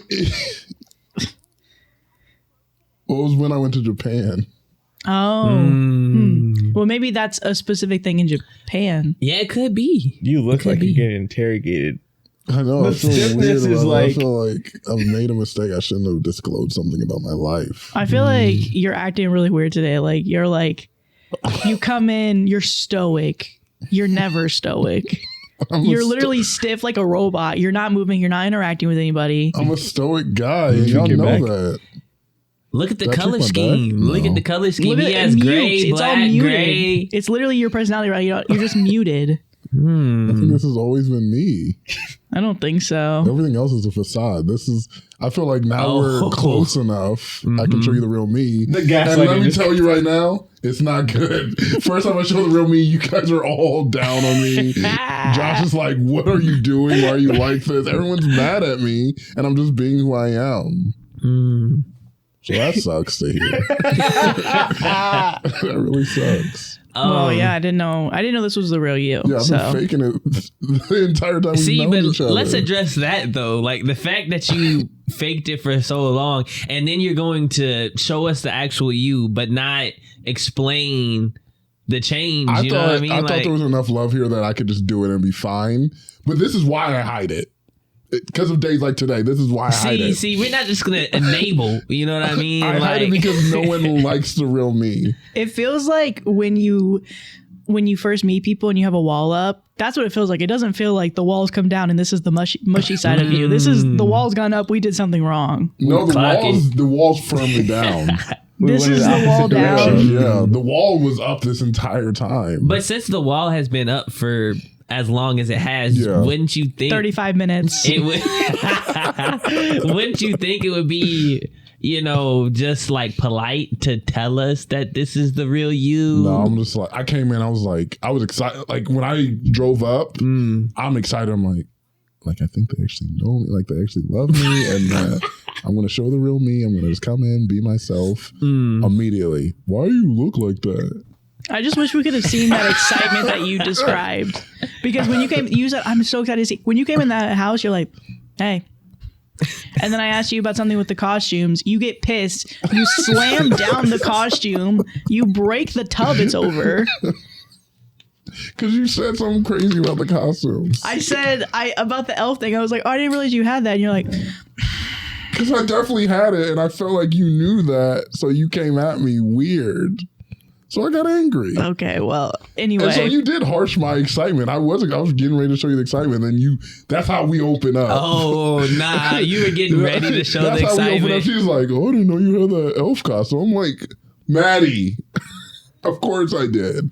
Okay, well, what should the comforters expect from this real Sam? Well, I'm going to have to go back to the fake me. No, I mean, let them see the real you. What should they expect from you? Fine, the real me is I'm stoic. I'm serious. Are you sarcastic or was that fake? No sarcasm. What? Yeah. No nonsense. I'm just straightforward. You're no nonsense? Yeah. Just straight to business. Straight to business. You're straight edge. You lie a lot when you're serious? That's the lying part of it. That's the fake part of me. Lies all the time. This me, I'm honest. So when you're like 2022, man, honesty, that was you like... That was me lying. The year of honesty? Was that like the year you wanted to like... I wanted to come free, but I still felt scared to be me. So. But yeah, it's time that we get to work. Like this first story. Hey. That was smooth. I like that. That caused a little jig out of me. Okay, so this first story from r/ComfortLevelPod is they're all from r/ComfortLevelPod today. Shout out. Okay, yeah. Shout out comforters. Am I the asshole? Am I the asshole for refusing to quit my job after my husband got a promotion and says I don't need to work anymore? I, 29 female, have been with my husband, 32 male, for 6 years, married for 2. We both work full-time. I'm a graphic designer at a small agency, and he works in finance. Last month, he got a massive promotion, like life-changing money. His salary basically tripled. He came home super excited, and we celebrated, and I was genuinely happy for him. A few days later, we're talking about what this means for us financially, and he says, so you could finally quit that job and focus on other things. I said, what? He said, now that he's making this money, I don't need to work anymore. I can pursue hobbies or volunteering or whatever I want without the stress of a job. I told him I like my job. I don't want to quit. He seemed surprised and said, wouldn't it be nice to not have to work, to have freedom? I said, I have freedom. I like what I do. I worked hard to get where I am in my career, and I'm not just going to throw that away because he got a raise. He got kind of defensive and said he's not asking for me to throw anything away. He's giving me the option to not be stressed about money anymore. That most people would be thrilled to not have to work. I said, I'm not most people, and I like my career. He said it feels like I'm rejecting his success, that he worked hard to get to this point so we could have an easier life, and I'm acting like that doesn't matter. I told him his success is great, but it doesn't mean I have to give up mine. He's being weird about it ever since. Yesterday, his mom called me. Apparently, he told her about this, and she said I should let him provide and that it's emasculating for me to keep working when he makes enough for the both of us. That traditional gender roles exist for a reason, and I'm being stubborn. I told her my job has nothing to do with his masculinity and that I'm not quitting. She said I'm being selfish and not thinking about what's best for our future family. We don't even have kids. We talked about maybe having them in a few years, but nothing concrete. Now he's saying if we do have kids, it would make sense for me to stay home anyway, so why not just quit now and enjoy the free time before that happens? I'm pissed. I never said I'd be a stay-at-home mom. We never agreed on that. And now he's acting like his promotion means I should just give up my entire career. My sister says I should compromise and maybe go part-time. My best friend says he's being controlling and this is a red flag. Am I the asshole for refusing to quit my job just because my husband makes more money? And then she comments later, gives a little bit more, but what do you guys think about that right now? No. I don't think so either. Yeah. No. I feel like as an individual, you have your own passions, you have your own motivations for why you do things. And just because, well, like he said you have the option to not do this. It's an option. So why would you be mad when she chooses one option over the other? If you're, the whole point of giving, a person options when you really care about them is, for them to be able to choose whatever they want, So it's like, his logic also just doesn't make sense to me. He's like, I got us in a financially good position. You shouldn't have to work. Like, okay, yes, you have the success of your career, but her continuing to work still puts you in a better financial position than if she wasn't. Yeah. So where's that logic coming from? That doesn't make any sense at all. Right. And then it's like, okay, yeah, you have your livable wage, but then you have an extra portion of money on top of that. Do other things with that extra money. Yeah. It's not solely on your success. It's not emasculating either, because you have yours, she has hers. Y'all come together and you guys make generational wealth. You guys make a legacy, but you don't want to do that. Yeah. Yeah. For me, I don't think she's the asshole either. I think he's not hearing her with what she's saying. I think he has his own opinions on like why he wants to do it. I don't know if they even it sounds like they didn't even discuss like what he truly wants and sees for his wife, for his future wife, and whatever. It sounds like the partner just needs to fit that mold, not this is the person that I want to be with. Let's see what she wants to do. Right. I also think with women, there's like a fear that even if your husband says he's going to like provide for you, you never know if he's going to constantly feel that way. So you're kind of giving up your career right now to take care of your kids, to do all this stuff for your future family. And then you don't know if you're going to be taken care of in the future. Like, let's say the worst happens and he leaves you and now you don't have that career that you kind of left in the dust a long time ago to be able to pick yourself up and work and support yourself. And if you have kids, all this other stuff. So I think if she wants to work, that's kind of the end of it. It's very much like what Brandon said of, it just means we have more money. Yeah. You can also still totally take care of us financially. That money can just go into savings, financial freedom. It can go into fun things. It could go into maybe what you see me being in that more traditional role of like somebody taking care of the house, somebody cooking for us, somebody taking care of the kids. Your money can do that for us. My money could do that for us if that's what you wanted to do. Yeah. Because my success and my happiness isn't just in the household, it's also in my own career. Yeah. I do think it's a problem that he's not hearing what she's saying. Like he's getting upset about it instead of hearing he's not understanding what she's saying. Like he's hearing, but he's not listening. Yep. Right. So it's not clocking to you. Yeah. That so just to be what's not clicking to you? Right. And it's like a familial thing too. So it's like, now I think there's something to consider of, do you want to be married into that family? Because it's kind of hard to change really big family traditions, and they seem to see women a certain way. And if that's not what you want in the future, it's just going to constantly be a fight. I don't see them changing. Right. Yeah. So I don't know. Maybe that's something a perspective that you can change for your husband of being like, this is a good thing if we still work. Like, what does it matter? Yeah. I think he's like trying to like save her from like an office job, and she doesn't see her life that way. Right. She doesn't feel like she needs to be saved. And yeah, I don't think she's the asshole for saying that. I do think it can be a bit controlling his perspective, because he doesn't need to be a knight in shining armor for her. Right. Totally agree. You reminded me of something too. Just the whole not saving her or saving her from a office job. And I think the thing is, people need to realize that people's happiness looks different. Like, maybe end goal, that's what she wanted to do. Yeah. That you can't gauge what you find is successful for others, because you see life in a completely different lens. So you being like, oh, I got success enough to not have my wife work, and it's like she probably just doesn't see it like that. She's like, I built myself up in this career, and that's cool for me. Like I just want to stay here.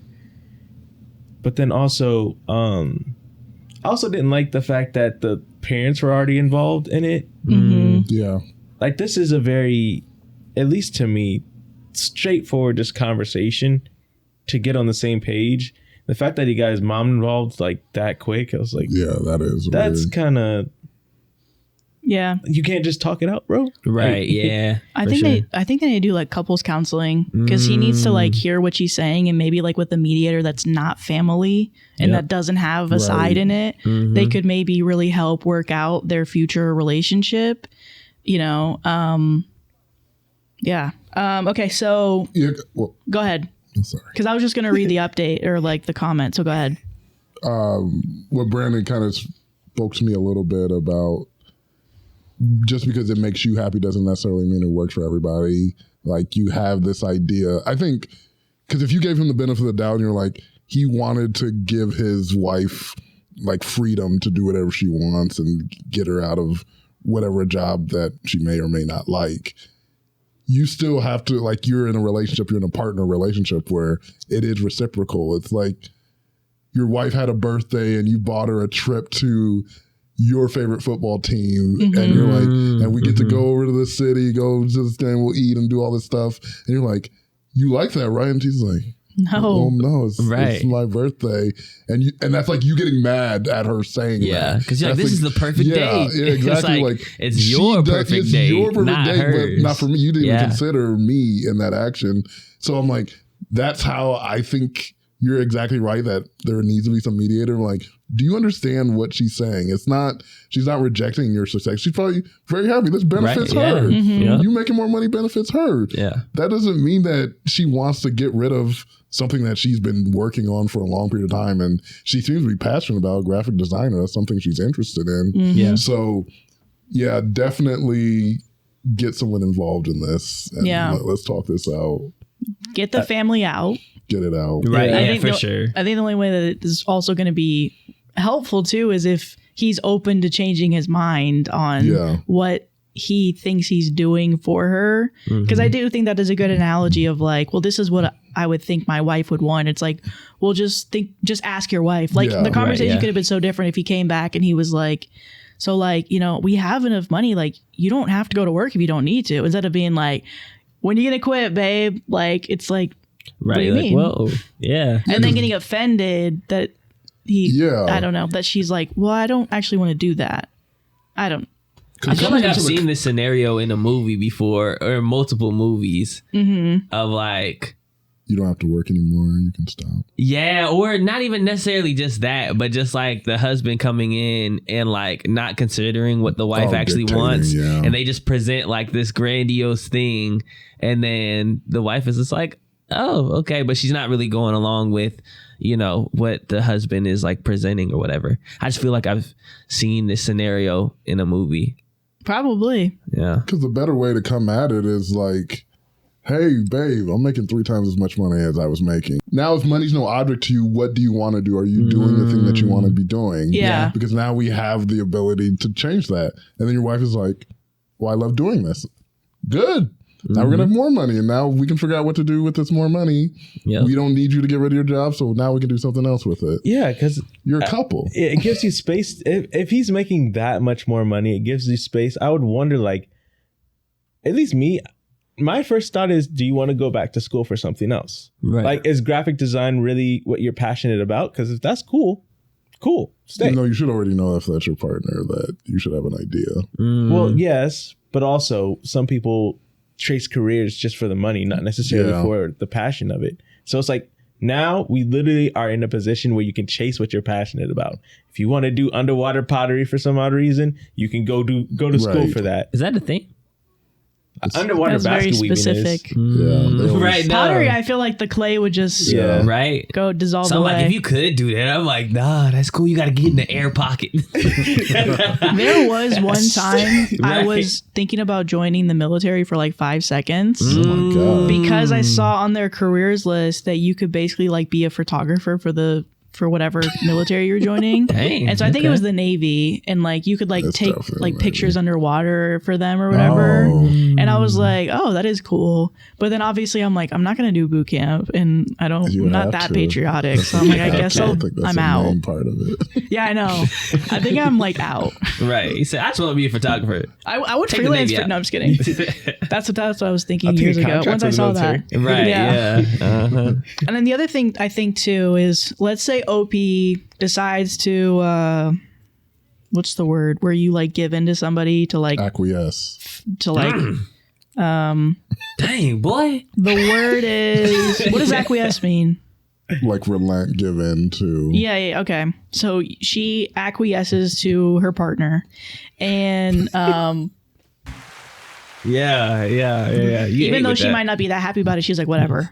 Let's say if she did that, I think for OP there should be something like a prenup or a clause that does say, if there's ever a point where we're not doing good anymore, there's a certain level of comfort that you need to still give to me that I would have if I was still working. Right. Yeah. Like Yeah, that's there good. should be like, I think there should be protections of not a way of being like, you need to take care of me because you're my husband. Like, it's like, no. You wanted this from me. Right. So there's a thing that I need to do in the future that protects me. Right. If I'm not in this career, Yeah. what are ways that I can be protected in the future if this relationship doesn't work out and like we're married and we have kids and then I am screwed? Because I do think that is a risk. I'm not saying that's necessarily what OP's thinking. I think she doesn't seem interested in traditional roles for one, but she also seems like she's very interested in her career. So I don't even think she would do it in the first place. But if she did, or if anybody's thinking about it, maybe that's something to consider too, is like protecting yourself if you were to acquiesce or concede to something your partner wants that you maybe don't fully want. Yeah. Great use of the word. Yeah. Okay. So I forgot, they're not married. I don't think they're married. Oh, I thought they were. Maybe Okay. maybe they are. You're right. Husband. So Husband. Okay. we would need to figure out something Yeah. Right. Oh, yeah. because they're already married. But Yeah. That's something too. I feel like when it comes to like dating and things of that nature, stuff you probably should really ask, what are your like family views? Like what Yeah. do you Yeah. end goal, what do you see yourself like as a family? Like what would the perfect ideal family be for Right. you?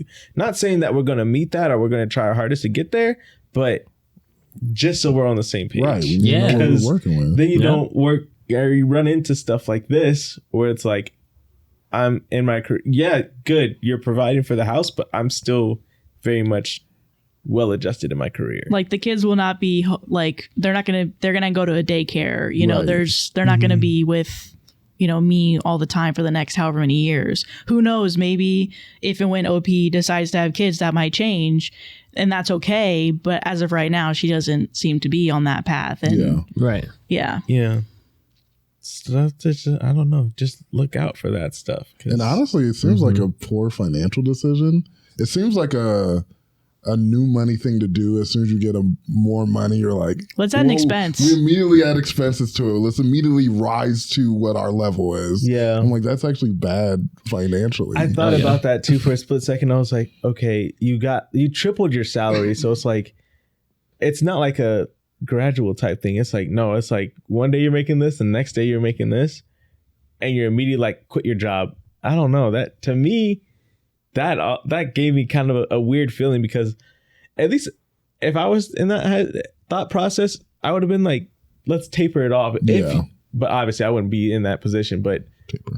yeah, just taper it off. Like you don't have to quit right away. Right. Well, what I was thinking, because I was like thinking of triple, and I was thinking of corporate jobs, and if someone tripled their salary, that's like going from like a mid-level person to like a VP or something, and they could be seeing these people in these roles similar to them, and like, well, none of their wives are working, so I'm gonna be that guy of like, they don't work, so mine shouldn't work either. not considering like that's them, whatever Right. they're doing. That's nothing to do with our relationship at all. I wonder if it's like, I feel like it's like a fully an ego thing, which is why he like totally got upset 1,000%. about it. But That's the only reason to get mad. And Yeah. even mention the word emasculating in 2025, where we do need 2-income households just to survive now. Your average person, it's better with 2 incomes. So you're saying emasculating with both people working is crazy to me. That doesn't make sense. No, seriously. when I hear triple income, I hear saving, so that we can become wealthier faster, and then maybe 5-10 years down the line, there's a vacation in What'd you there send for me? sure. Rome? Yeah. Rome? All right. So top comment, which is from OP. She does give a little bit more information here. So OP says, top comment, what's really bothering me is he keeps framing this as a gift. Like he's giving me this amazing opportunity to not work and I'm being ungrateful.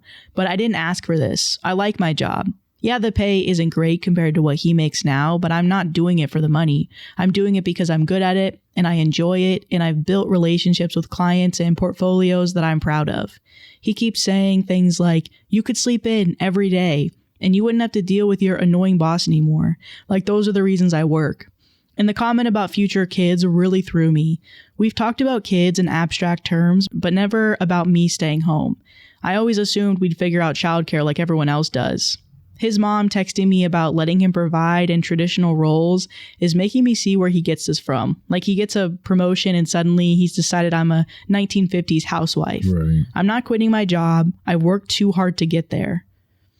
And then another person commented, be very, very careful before having kids. Very careful.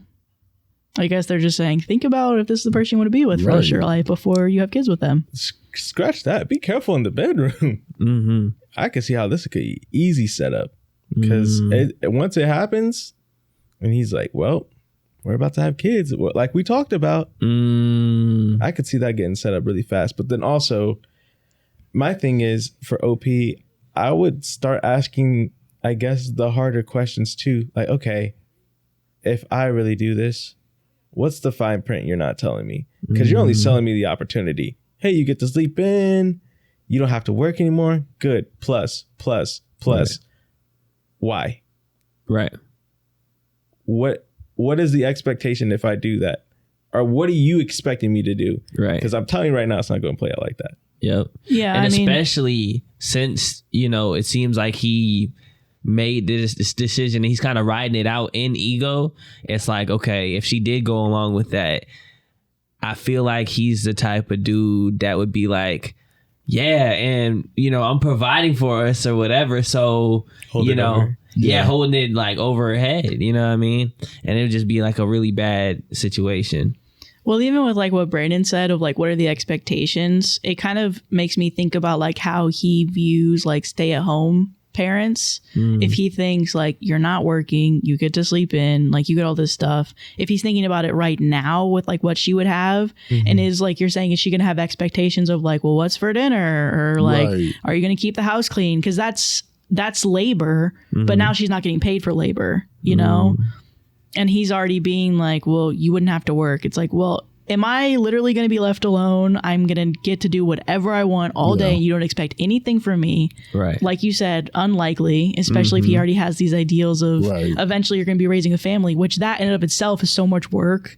Like, I don't know. It sounds like it's like he's like grooming you for like eventually being a stay-at-home mom. Yeah. He's like, don't worry, you got time to stay home. But then when I have kids, it's not going to be fun. Yeah. When I have kids and I'm stay at home, and that's not fun anymore. And yeah. And who knows? Also, the thing is too, that I don't necessarily like about like, let's get a raise. I get a raise. Let's immediately, you quit your job. It's just me. We don't know how long you're going to have that job for. Right. How much security do we have for you to be so confident about that? It's irresponsible to me. In 5 years, are you still going to be in this position? Like right now, this year, you're good. Yeah. How long does that last? Yep. Because like Sam was saying, like that's from like a normal entry level to like VP or whatever. So now you got VP responsibilities.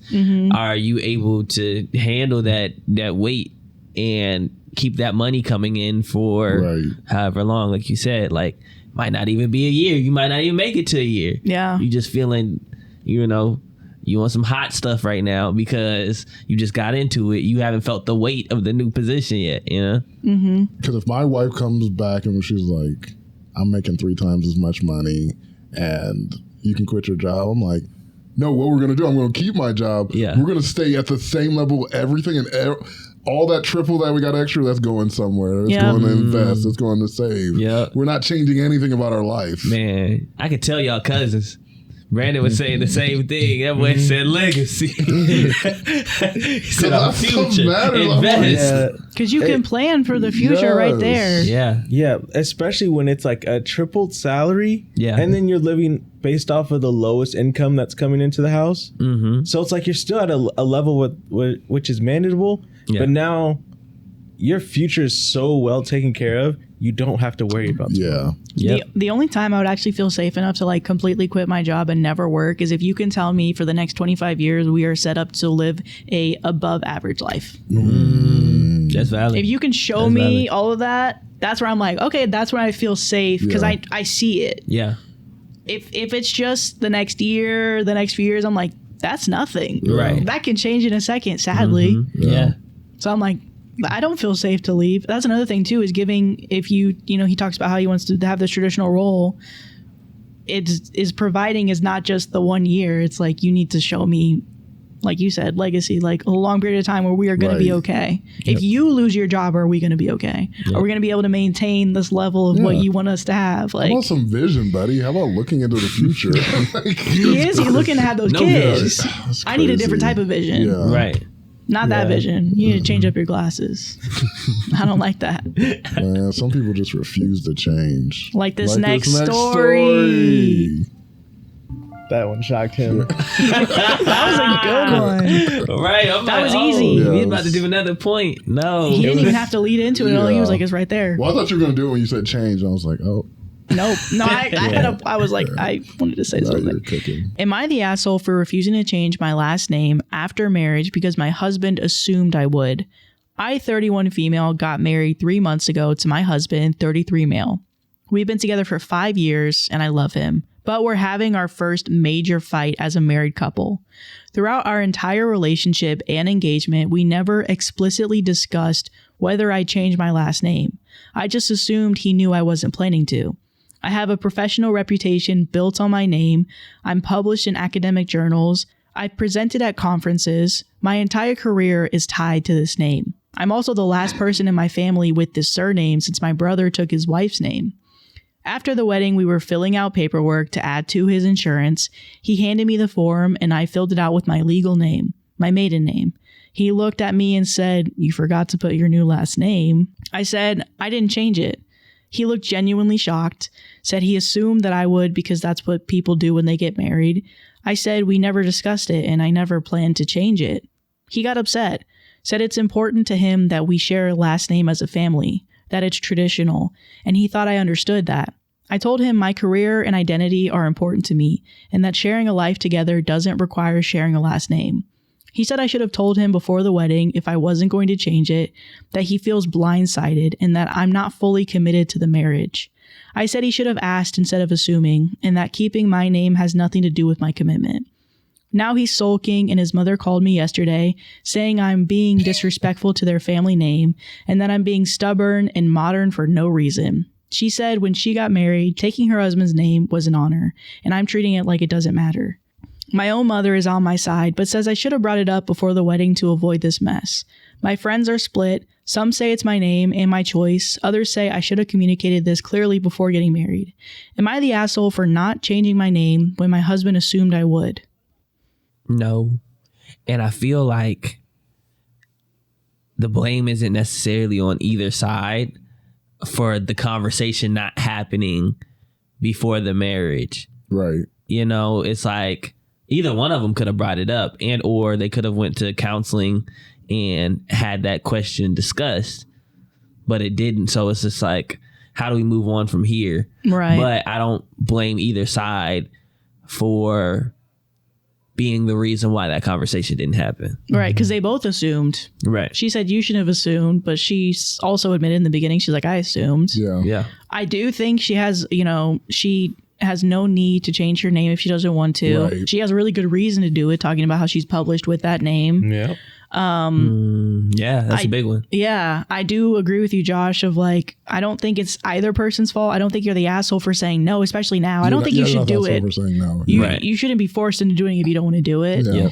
The other thing too is like Donner Schmidt. O.P. Donner Schmidt. O.P. Donner Schmidt. It was O.P. Dawson, and now it's O.P. Donner Schmidt. I'm not going to be named Donner Schmidt. Did you come up with that, or it was Yeah. actually in He there? came up with it. Because I was like, did I miss it? You wouldn't miss a name like that. Trust me. Doofenshmirtz Incorporated. I mean, I missed it, but I got the words. Doofenshmirtz. But yeah, I also don't think, hopefully, Yes. that this isn't a big enough issue for him to be like, you betrayed me. We're done. Like, it's upsetting that this wasn't communicated beforehand when you assume that you'd be on the same page, but it's not enough to be like, this is over. Right. Like the relationship.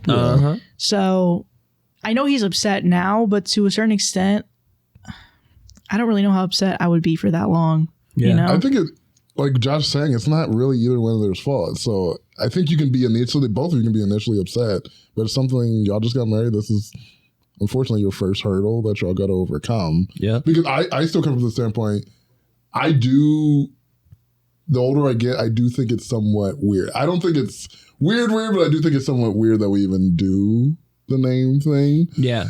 So I'm like, I'm not for it. I actually kind of am on the mom. Like, I think the mom is the person I'm in the story. You don't have to change your name if you don't want. But I do think because of societal norms, that OP should have said been that. more likely to bring it up than the husband. Like, the husband was like, hey, this is what everyone does. I don't think you're like the asshole for it, but I'm like, if you knew you weren't going to change your name, like that's something that just people think happens. Yeah. And so I'm like, I think I would have been like the mom, like, you probably should have brought it up, but yeah, don't change it. Don't change it. Yeah. But yeah, we see what happened. We both assumed, and now we're here. Right. And I guess it's just like what happened with the last story. Let's talk about everything that we're thinking about doing in the future, and let's figure out if we're on the same page. Yes. Yeah. And then also, one thing I've come to learn when it just comes to relationships and in general, don't assume anything. Yeah.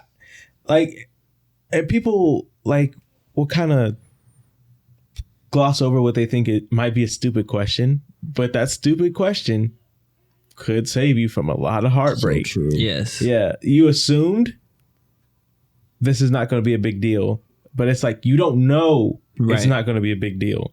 And that's where it's like, okay, stop assuming, just ask. It's a quick conversation, or it's not, or it's a conversation that's a little harder to have. But in the end, you won't deal with the situation again if you don't assume. Yeah. Assumptions are always bad, especially like the longer you're in a relationship and you get to know this person. You're like, I know this person very well. I know this a lot about how they think. You can still assume you're like likely right, but you're like, I assume they would think this about this.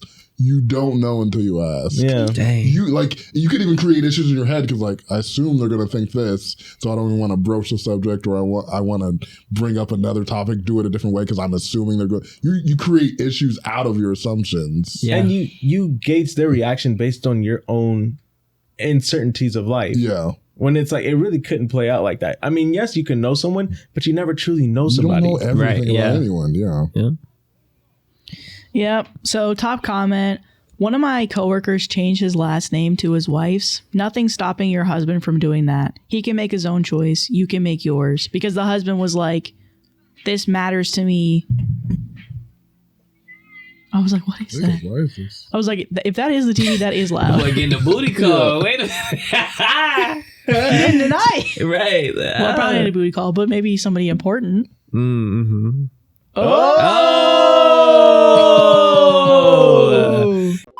And I was basically just saying he did say in the story that that's important to him.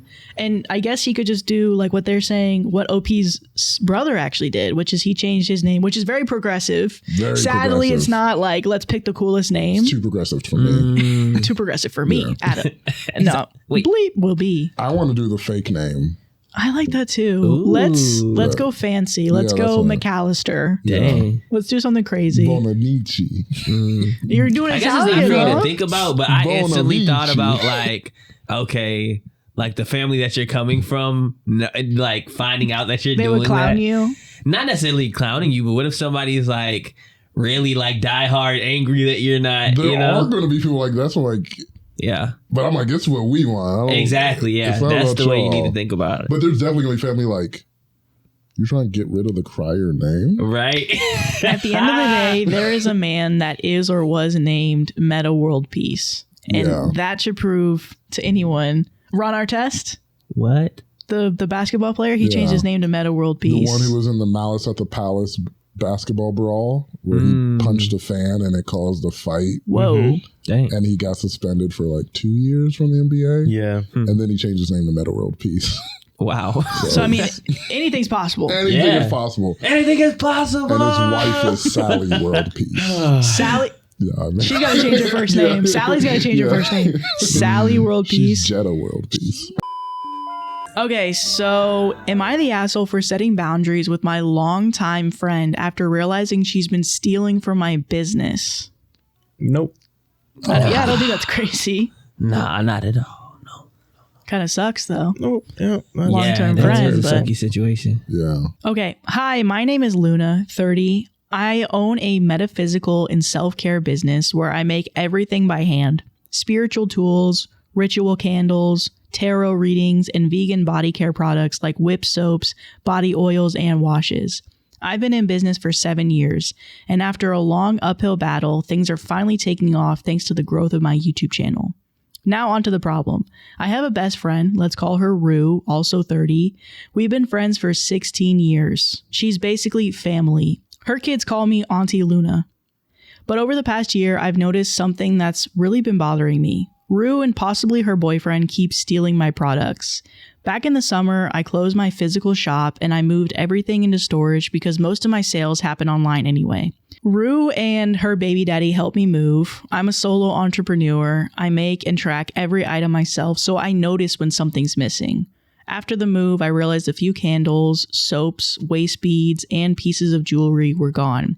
I tried to chalk it up to exhaustion from moving, but a few days later, when I visited Rue's house, I saw my products hidden in her bathroom. Here's the thing. Rue is very Christian and doesn't do spiritual work, but her boyfriend claims to practice Ifa, which requires initiation, and I know for a fact he isn't. He asked me for sage and spiritual items before, and I also told him he still has to pay, even if I gave him a discount. He never did. So seeing my products at their house told me everything I needed to know. He took them, and she knew about it. Fast forward to recently, I was doing a product photo shoot for my new labels, and Rue came over for coffee and helped me out. Later that day, I noticed more items missing. This time, bracelets. I scrolled through Instagram later that night and I saw her wearing one in her story, clearly hiding it from me when she left my house earlier. It honestly crushed me. My business means everything to me. I built it from the ground up with my dad before he passed away. So seeing someone I love, who even viewed my father as a father figure, disrespect my work like this feels personal. I've realized that every time I've invited people over, hanging out somehow turns into them wanting free products or slipping something into their bag. It's exactly why I don't have many friends and why I rarely let people come by anymore. At this point, I don't want Rue or her boyfriend anywhere near my store or future storefront. I feel like I need to set the boundary, but part of me wonders if I'm being harsh. And then she's responding to comments and then she gives an update. So what do you guys think about that? You gotta do boundaries. Yeah. If I'm inviting someone to my house and I'm worried about they're gonna steal something from my house every time they come, that's an awful place to be in. Yeah. It sucks that it has this connection to your dad who passed away, but I think just on a basic human level, that's not a friend who will come in and steal from you. Yeah. That's not what a friend is. That's It's not someone you can trust. you can't trust them. I definitely think boundaries. I think reestablishing what that relationship is to you, even though they're an important person. I definitely agree, because they're showing you that that's not a friend. And I honestly don't think I'd be able to, moving forward, trust them. And that would mean that I'd probably take a big step back from the relationship in general. Yeah. Yeah. So, what was her original question? Yeah, Am I hold the on. asshole for setting boundaries with my longtime friend after realizing she's been stealing from me? No, absolutely not. Yeah. Well, I feel like I should apologize to you because I've taken this twice in my pocket. Really? And Did you take it last week? not last week. This was like, I feel like a couple months ago. Oh. But I'm like, oh, it's in my pocket. And I'm like stealing from you. Will you bring it back? I do never bring noticed. I bring it back, but I feel bad. I think, the clock is something you brought in to help us, right? It was a gift, just like the whiteboard, which I do love and use, and you seem to have an issue with how much I love and use it. Use it in the strangest way possible, but we don't need to talk about that.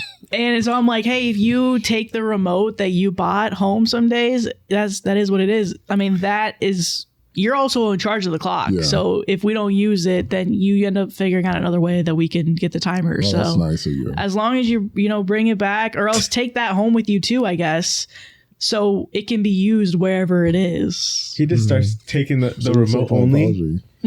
Well, now Takes the batteries. That felt good to get that off my chest. Yeah. I've been stealing clothes from you. Every time you leave, I that's don't know if different. But can you please forgive me like Maddie? No, I can't. I've been robbing you. I work hard on my clothes. Still I the know, hat. I know you do. Steal And the that's why I hat. steal them. Still the hat. I will never Still the I was like, I hat. don't want The that. gift has to be, the hat has to be given. Edit for the people in the comments who think I should have confronted baby daddy directly. You're speaking without knowing the full situation. Trigger warning. I'm not scared of him, but I'm conscious of the danger. He has a history of being verbally and physically abusive towards Rue. During her first pregnancy, I literally had to fight him because he put his hands on her. So no, it's not about being soft. It's about being smart and protecting everyone's safety. If I confront him, it won't be a conversation. It'll be a situation. And I care about Rue too much to trigger that kind of chaos around her again. I can defend myself. That's not the issue, but I'm not putting myself or her in harm's way for someone who feeds on conflict. I choose to protect my peace instead. So Reddit, am I the asshole for wanting to confront her and set boundaries, or should I just let it go because that's what friends do when one of them owns a business? And then there's an update. She does mention in the update about getting the stuff back. How would you guys go about that? Obviously, she talked about how the baby daddy is aggressive and abusive. Yeah. Yeah. I would say Because we Bring didn't it talk down. about that originally. About getting it back. About getting it back. Are you just letting it, we didn't talk about that originally. Bring a gun. We just said we're done with them. I'm leaving it go. Bring a gun. You're what? I might not have bullets in it, but you gonna hear that. Yeah. Bring I a mean- gun to it. No, I'm being goofy. He winks at wouldn't the actually, camera. I'm being goofy. I wouldn't do that. Because then also, I mean, it depends on what tier of friend is this? You know what I mean? Is this inner circle friend? Is this It seems like inner circle friend. yeah? Okay, because then y'all are my inner circle friends. I wouldn't do that to y'all. That's what I'm saying. I'm really being goofy. I'm not, you know what I mean? I mean, it sounds like it was a sibling type. Yeah. You were basically my family, Right. but you're with someone who is dangerous. Yeah. And she wants her stuff back. She talks about that in the next update. But she Rue wants stole some back stuff what too, they, didn't she? Yeah, Yeah. she's saying she wants back her stuff from Rue and baby daddy. Yeah. Oh, because I'm thinking if me, I'm like, I'm not trying to get the stuff back. Right. I'm making the boundaries and I'm like, we're done. I know you stole from me. Yep. We're done. Yeah. If you give it to me, good. If you don't, it doesn't change how I feel about you. Right. Yeah. So I think I'm just a person, I'm like, hey, I took it to the game. Yeah. But I feel like if you do want the stuff back, you got to be like, give me my stuff back. Yeah. Please. I don't know what you do. How do you do That sounds like you're not about to get it back. Well, it's like, I'm laughing that's at so that. crazy. They're stealing, they're just straight stealing from you. What do you do to someone who, they have no respect for you, that they'll just straight up do that? Right. But then you Why still would they care if you low-key have yeah. respect for them. because of the history. You know? Yeah. I would say, Or get Judge Judy involved. yeah, definitely probably a judge. Yeah. If you really, really want that stuff back, Yeah. get legal counsel. But, you know, being in a position where like a close friend did something I didn't necessarily agree with, but they're like super, super close, it is kind of hard just to be like, yeah, I'm done with this, you know, even to that magnitude, because it's like sister type level friendship. It is hard to. What she did was wrong. So if OP's in that position where she's trying to figure out like, what the heck do I do? I would say a good boundary, if you don't want to like completely let go of it, is just meet in public places. To reduce it to that, because then you still get the friendship, but then you also don't run the risk of being stolen from again.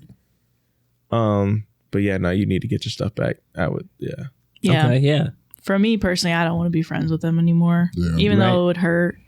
I'm going to read the update though, because OP talks about how she's planning on getting her stuff back. So update, I know the original title said, am I the asshole for wanting to set a boundary? But let me be clear, I am done with this girl. Since my last post, things have gotten even worse. I found out that not only did she take the 2 bracelets I made, a matching 2 of 2 set that hasn't even dropped in my shop yet, she went back on Instagram showing off more of my products like they're freebies, tagging me like everything is perfectly fine. The tag is The tag is actually criminal. Right. When I totaled everything up, she stole over $75 worth of product and $130 in total, including the bracelets. That wasn't an accident, a misunderstanding, or someone forgetting to pay. This was bold, intentional theft. And to make it worse, because the items are clearly in a steamy bathroom, the labels are smudged. I can't even take them back or restock them. That money is gone unless she pays the invoice I sent her. Yes, I sent her an invoice. Yes, I screenshotted everything. The video she posted, the timestamps, the items, all of it. I only reposted her video to my story so I could download it for proof. I'm giving her 30 days to pay for it. If she doesn't, then the friendship is over. And honestly, at this point, I already know the friendship is done. I just want my money. I'm beyond shocked that she thought this was okay. My business is apparently good enough to steal from for all of her self-care needs. But then the very next day, she has the nerve to send me a job listing like nothing happened. The audacity must be on clearance because this level of disrespect is bold. To be clear, I know I'm not the asshole, although many of you tried to say I was for whatever reason. She showed me exactly who she is, and I believe her. Boundaries aren't even the issue anymore. This is straight up theft. So she's being like, I don't want the product, give me the money back. Who's calling her? I don't know. What logic does that? Right. I don't know how you're the asshole when someone steals from you. You absolutely can't be. Right. So I think that's a good plan of the invoice. Yep. Basically, what she is, I'm gonna take you to court. Yeah. For this money. Yeah. I don't want the stuff back. Bring me my money. Just bring me my money. So the next time you go to their house, bring a large purse and take your stuff back. Even if you're non-confrontational, don't say anything in the moment. They can't ask you if you took anything anyway, but they'll probably piece together that you know. Yeah. If you're not afraid of confrontation, get all of the things in your purse and tell her that it's not okay. It can be gentle. Hey, Rue, you know that I love you, but I found some of my inventory in your bathroom. I wish my business was successful enough that I could just give you things, but I can't, so I'm taking it back. Please let your boyfriend know that he needs to pay for what he wants as well. Or, Rue, what the fuck? I found my product in your bathroom and saw the bracelets on IG, and I know for a fact that you didn't pay me for it. Neither did your boyfriend. This needs to stop. You're literally stealing from me. Either way, don't let them around your products anymore. Not the asshole. For the record, I think you should say something, even though it would be really awkward. They're in the wrong here. Yeah. So yeah, just giving suggestions, but OP said, listen, just give me the money back. Glad you're done now. Yeah. Yeah. You don't need this. Yeah. These people don't benefit you at all. Like emotionally, nothing. I don't see where they're good people to have in your life. They just seem like they're like parasitical to you. Yeah. And it's tough at the beginning, but sometimes you gotta cut people off, really. Yeah.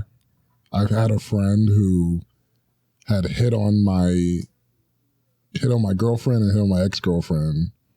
And he had hit on my ex, and my ex had texted me like, hey, you know he's like coming at me. I'm like, so we talked about it. I'm like, dude, you're like my closest guy friend.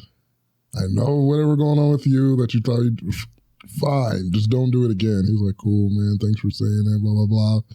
Then he hits on my girlfriend. I'm like, I guess we're done. I guess that's it. Man. And it was tough. You're like, yeah, I'm going to say this to you. And like, I'm done. And I stood on it. Yeah. And it just makes you, like, at the end of it, it feels better. Like, it hurts at the beginning, but you're like, oh, yeah, I just can't be with a person I can't trust. Yeah. Yeah. And they don't seem to have your best interest at heart. So I don't think you're losing anybody. Mm-hmm. Yep. All right. Final story. Okay. Am I the asshole for feeling so frustrated that I decided I'll pay my debt but cut my friend off afterwards? I have a childhood buddy. We have in the past helped each other out when necessary, like best friends should. He was going through a bind with no phone and asked to join my phone plan, and I said sure. All I asked in return was for him to mail my important documents I left at his place, since he lives 6 to 8 hours away from where I now live. He agreed. I informed him of the time limit I had, yet he lied about mailing it and dragged his feet to do it. I got the document 2 months later after the deadline, and I lost our money, $1,500 that I spent. I was pretty pissed, but I chucked it as water under the bridge. Almost a year later now, I've hit a rough patch and I have been maxing out my credit cards just to keep my head above water with bills. I never asked for a handout, but each time I called my friend to let him know my situation and that I had to do a payment arrangement, but he never answered. The government shutdown hit me like a punch to the gut, and I found myself choosing which bills are most important to pay first. I wasn't able to push the phone bill arrangement back in time, and it shut our phones off. He then called me 1,000,000 times, and I woke up to all the notifications afterwards. I expressed my deepest apologies for that, and I asked that he understand that I'm the sole provider for a family of 5 with no parents to help out, and I'm struggling to make ends meet. I said I'd pay the bill when I can. My buddy said he was on a trip and he really needed the phone, so he paid the bill, and in doing that, it ruined everything, leaving him broke. I felt like shit until I found out from his own mouth days later that his mom was the one who paid, not even him. So I asked him how he was broke from paying the bill, and he tried to lie, but he just admitted that his money was already just too low to continue the trip. This happened a week ago, literally. Despite me reassuring him, telling him I will give him the money when I can, he continues to hound me as if I wouldn't pay him back. I never owe people. I always pay what I owe. I'm just going through a rough patch right now. He removed himself from the bill immediately and basically told me the cashier at T-Mobile said he didn't have to pay the bill and he could just get his phone off the line, leaving me with a suspended line, but he did it. I thanked him for it, but I disliked the way he's going about things. This is the same friend who I helped out almost a year ago without question, yet now he's my personal debt collector. Am I the asshole for wanting to curse him out for giving help I never even asked for and then demanding a quick payoff as if I didn't already tell him I was struggling? I also want this to be our last conversation. I quite frankly would rather not have a friend like this. My problem isn't that I have to pay him back, it's just his whole attitude and approach. I don't think you're the asshole. This friend sucks. Friend sucks. He's horrible. He sucks. But also... Okay. Like, I've talked about how I see loaning people money is like, I just loan it out. If it comes back, it comes back. And if it doesn't, it doesn't. Like, that's how I truly think about it. I just won't give it to you. I won't let you borrow again if you don't pay me back. Yeah. But I don't hound you about it. But I also see that I can't get mad because that's what I think. If my friend lent me money and they were like, hey, I need that 20, that's how they view it. That's how they go about it. Yeah. So I don't think I can get mad at them because I acted one way and then they act one way. That's how they deal with their money. Right. That's how they think about it. It was important to them. That's their prerogative and how they react. So I don't think you can say my friend's bad because of that. At least that's how I view him. Like, I don't think you can be like, oh, he's a bad person because he doesn't. I helped him a year ago and I didn't say anything about it, and now he's like hounding me about it. For me, I can say he's bad because he knows the situation I'm in and he's like being an ass about it. Like he knows that this bill is something like I'm choosing between which bills to pay. Yeah. I'm telling him this and he's still being difficult when he didn't even pay the bill. His mom did. That's true. Right. Yeah. So for me, I'm like, yes, totally. It's like every person is different about money. But he also didn't need to pay the bill. He could have just, like he said, he could have just left it, got off the bill himself, did what he needed to do. Yeah. But now he's, I think somebody mentioned this earlier, he's holding it over my head. Maybe it was from the last story. Yeah. He's holding it over my head and acting as if I need to pay, like now I need to pay this bill. This is another bill I need to pay when I'm already struggling to pay all these other bills. Yeah. Well, now his mom's involved, so he's like, Yeah. I got to pay my mom back. Yeah. And that's a different thing. Yeah. So for me, it's like the inconsiderateness of a friend. Yeah. I understand people are different with money, but he didn't ask for it. He paid it for him. Yeah. And now he's like, give me the money. Right. And he's like, well, bro, if I couldn't pay the bill, why do you think I could pay you right now? I Right. need some time before I can pay this.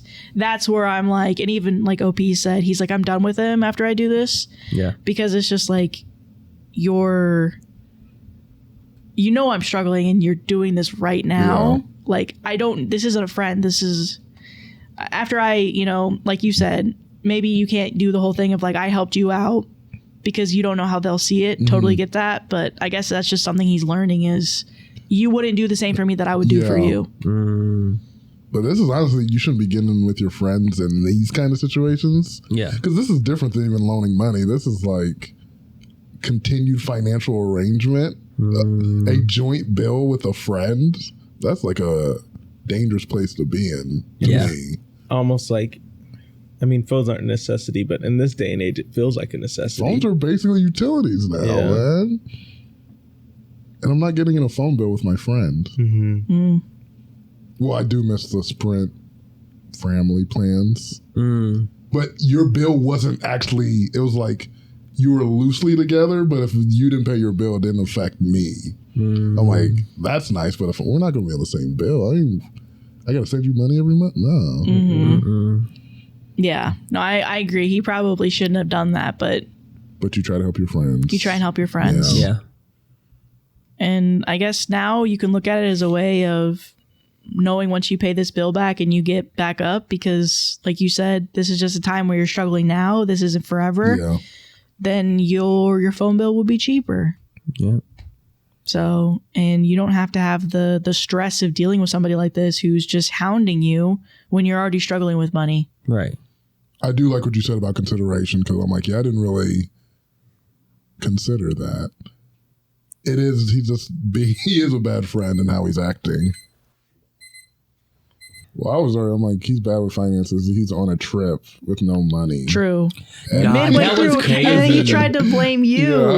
That was He's crazy. bad. The fact that He like had no money, bro. What are you talking I was about? just thinking about like the fact that like being on a trip and you financially can't afford to finish the trip out. That's crazy. Like even just like don't even do nothing extra, but just be there. You can't eat. Ooh, that would make me so sick to my stomach, man. Like you can't even finish out the trip, That would just bring me stress. Like, why would I even go if I man. It's not am causing fun. myself stress? Yeah. 13 reasons. Can't That'd even be there- one of them. You can't even be there on vibes anymore. Yeah. You're like, Some I'm people fasting. want to go I'm like fasting. all out on these trips. Oh. I'm like, that's why you like in your early 20s, you're like, I'm going to Des Moines, man. Des Moines. And I can afford to go there. I got the gas money to go there. I can eat something nice. That boy And I said can make Des my way Moines. back, man. Be on top of work tomorrow. Exactly. Mm-hmm. You build up your trips. You stock your money up, man. Yeah. So we're going to go. We're going to go talk to Patreon. Okay. Oh, yeah. We're going to get the heck out of here. All right. And we'll see you guys around. Bye.